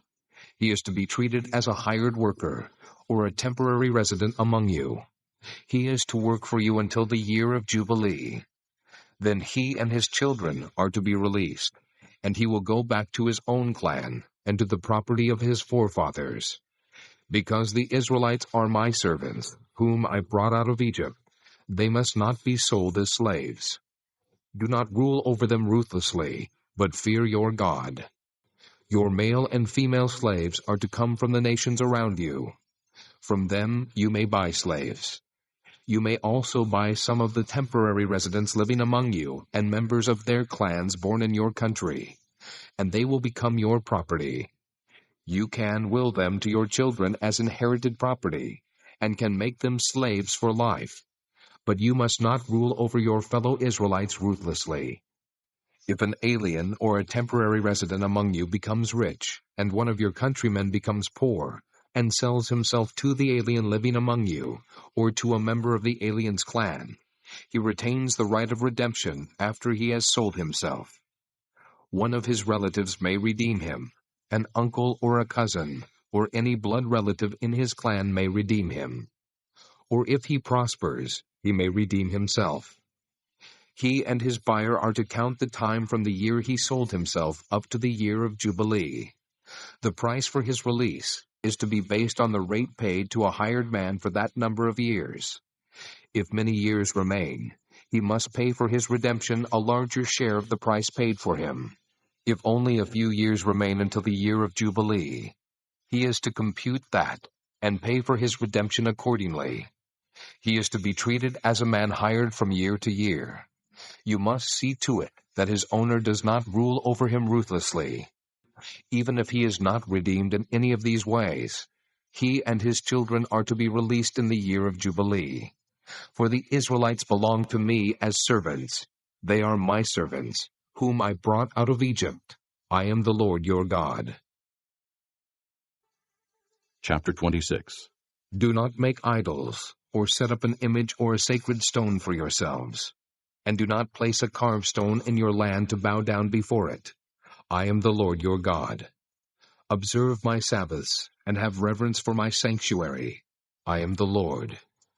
If you follow my decrees and are careful to obey my commands, I will send you rain in its season, and the ground will yield its crops, and the trees of the field their fruit.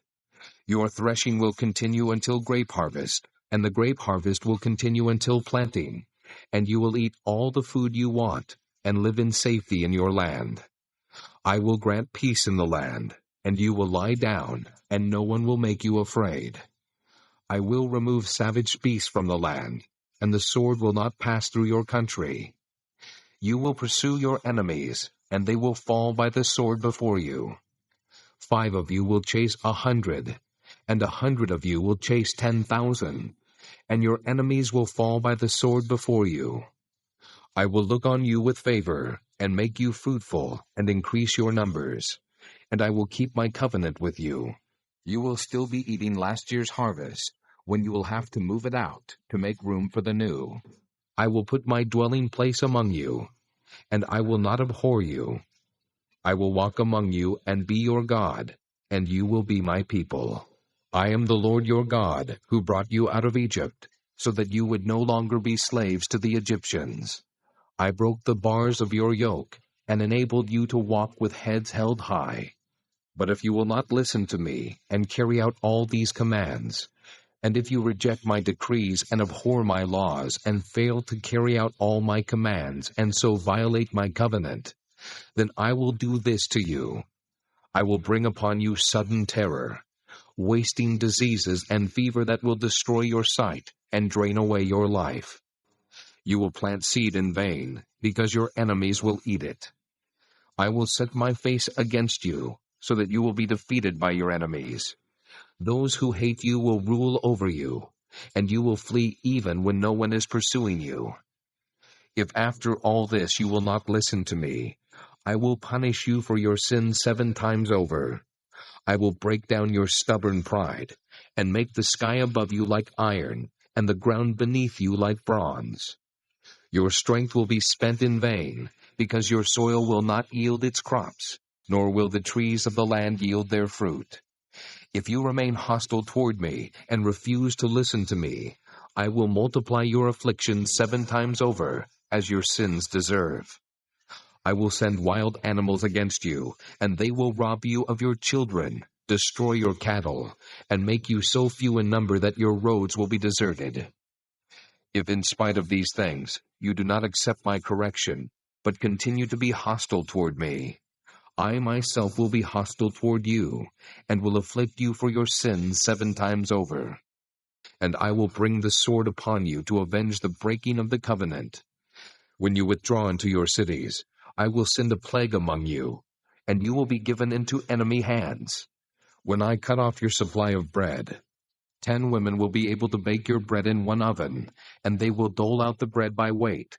You will eat, but you will not be satisfied. If in spite of this you still do not listen to me, but continue to be hostile toward me, then in my anger I will be hostile toward you, and I myself will punish you for your sins 7 times over. You will eat the flesh of your sons and the flesh of your daughters. I will destroy your high places, cut down your incense altars, and pile your dead bodies on the lifeless forms of your idols, and I will abhor you. I will turn your cities into ruins, and lay waste your sanctuaries, and I will take no delight in the pleasing aroma of your offerings. I will lay waste the land, so that your enemies who live there will be appalled. I will scatter you among the nations, and will draw out my sword and pursue you. Your land will be laid waste, and your cities will lie in ruins. Then the land will enjoy its Sabbath years all the time that it lies desolate, and you are in the country of your enemies. Then the land will rest and enjoy its Sabbaths. All the time that it lies desolate, the land will have the rest it did not have during the Sabbaths you lived in it. As for those of you who are left, I will make their hearts so fearful in the lands of their enemies, that the sound of a wind-blown leaf will put them to flight. They will run as though fleeing from the sword, and they will fall, even though no one is pursuing them. They will stumble over one another, as though fleeing from the sword, even though no one is pursuing them. So you will not be able to stand before your enemies. You will perish among the nations. The land of your enemies will devour you. Those of you who are left will waste away in the lands of their enemies because of their sins. Also, because of their fathers' sins, they will waste away. But if they will confess their sins and the sins of their fathers, their treachery against me and their hostility toward me, which made me hostile toward them so that I sent them into the land of their enemies, then, when their uncircumcised hearts are humbled and they pay for their sin, I will remember my covenant with Jacob, and my covenant with Isaac, and my covenant with Abraham, and I will remember the land. For the land will be deserted by them, and will enjoy its Sabbaths while it lies desolate without them. They will pay for their sins, because they rejected my laws and abhorred my decrees. Yet in spite of this, when they are in the land of their enemies, I will not reject them or abhor them so as to destroy them completely, breaking my covenant with them. I am the Lord their God. But for their sake, I will remember the covenant with their ancestors, whom I brought out of Egypt in the sight of the nations to be their God. I am the Lord. These are the decrees, the laws, and the regulations that the Lord established on Mount Sinai between himself and the Israelites through Moses. Chapter 27. The Lord said to Moses, Speak to the Israelites and say to them, If anyone makes a special vow to dedicate persons to the Lord by giving equivalent values, set the value of a male between the ages of 20 and 60 at 50 shekels of silver, according to the sanctuary shekel.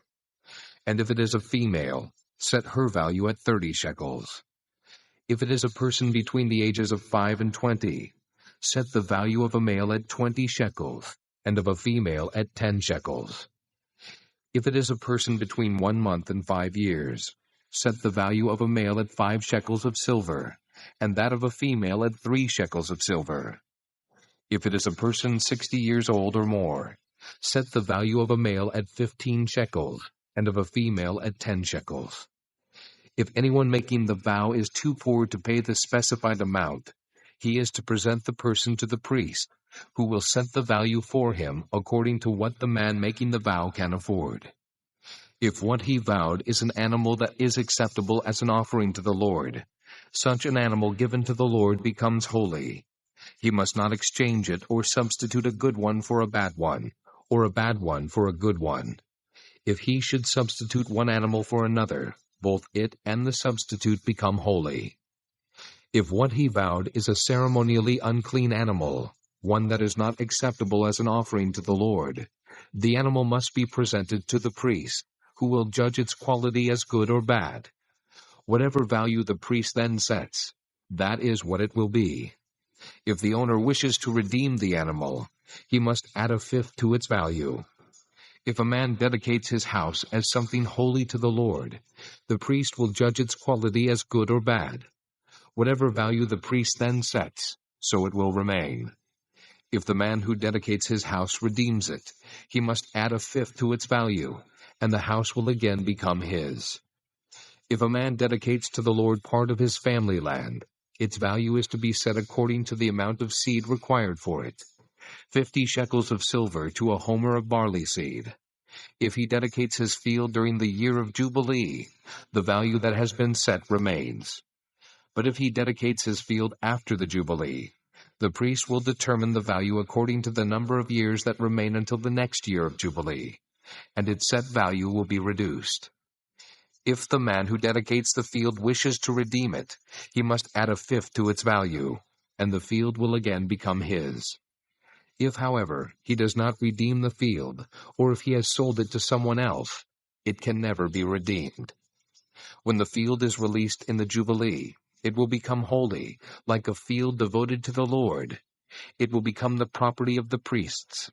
If a man dedicates to the Lord a field he has bought, which is not part of his family land, the priest will determine its value up to the year of Jubilee, and the man must pay its value on that day as something holy to the Lord. In the year of Jubilee, the field will revert to the person from whom he bought it, the one whose land it was. Every value is to be set according to the sanctuary shekel, 20 gerahs to the shekel. No one, however, may dedicate the firstborn of an animal, since the firstborn already belongs to the Lord. Whether an ox or a sheep, it is the Lord's. If it is one of the unclean animals, he may buy it back at its set value, adding a fifth of the value to it. If he does not redeem it, it is to be sold at its set value. But nothing that a man owns and devotes to the Lord, whether man or animal or family land, may be sold or redeemed. Everything so devoted is most holy to the Lord. No person devoted to destruction may be ransomed. He must be put to death. A tithe of everything from the land, whether grain from the soil or fruit from the trees, belongs to the Lord. It is holy to the Lord. If a man redeems any of his tithe, he must add a fifth of the value to it. The entire tithe of the herd and flock, every 10th animal that passes under the shepherd's rod, will be holy to the Lord. He must not pick out the good from the bad or make any substitution. If he does make a substitution, both the animal and its substitute become holy and cannot be redeemed. These are the commands the Lord gave Moses on Mount Sinai for the Israelites.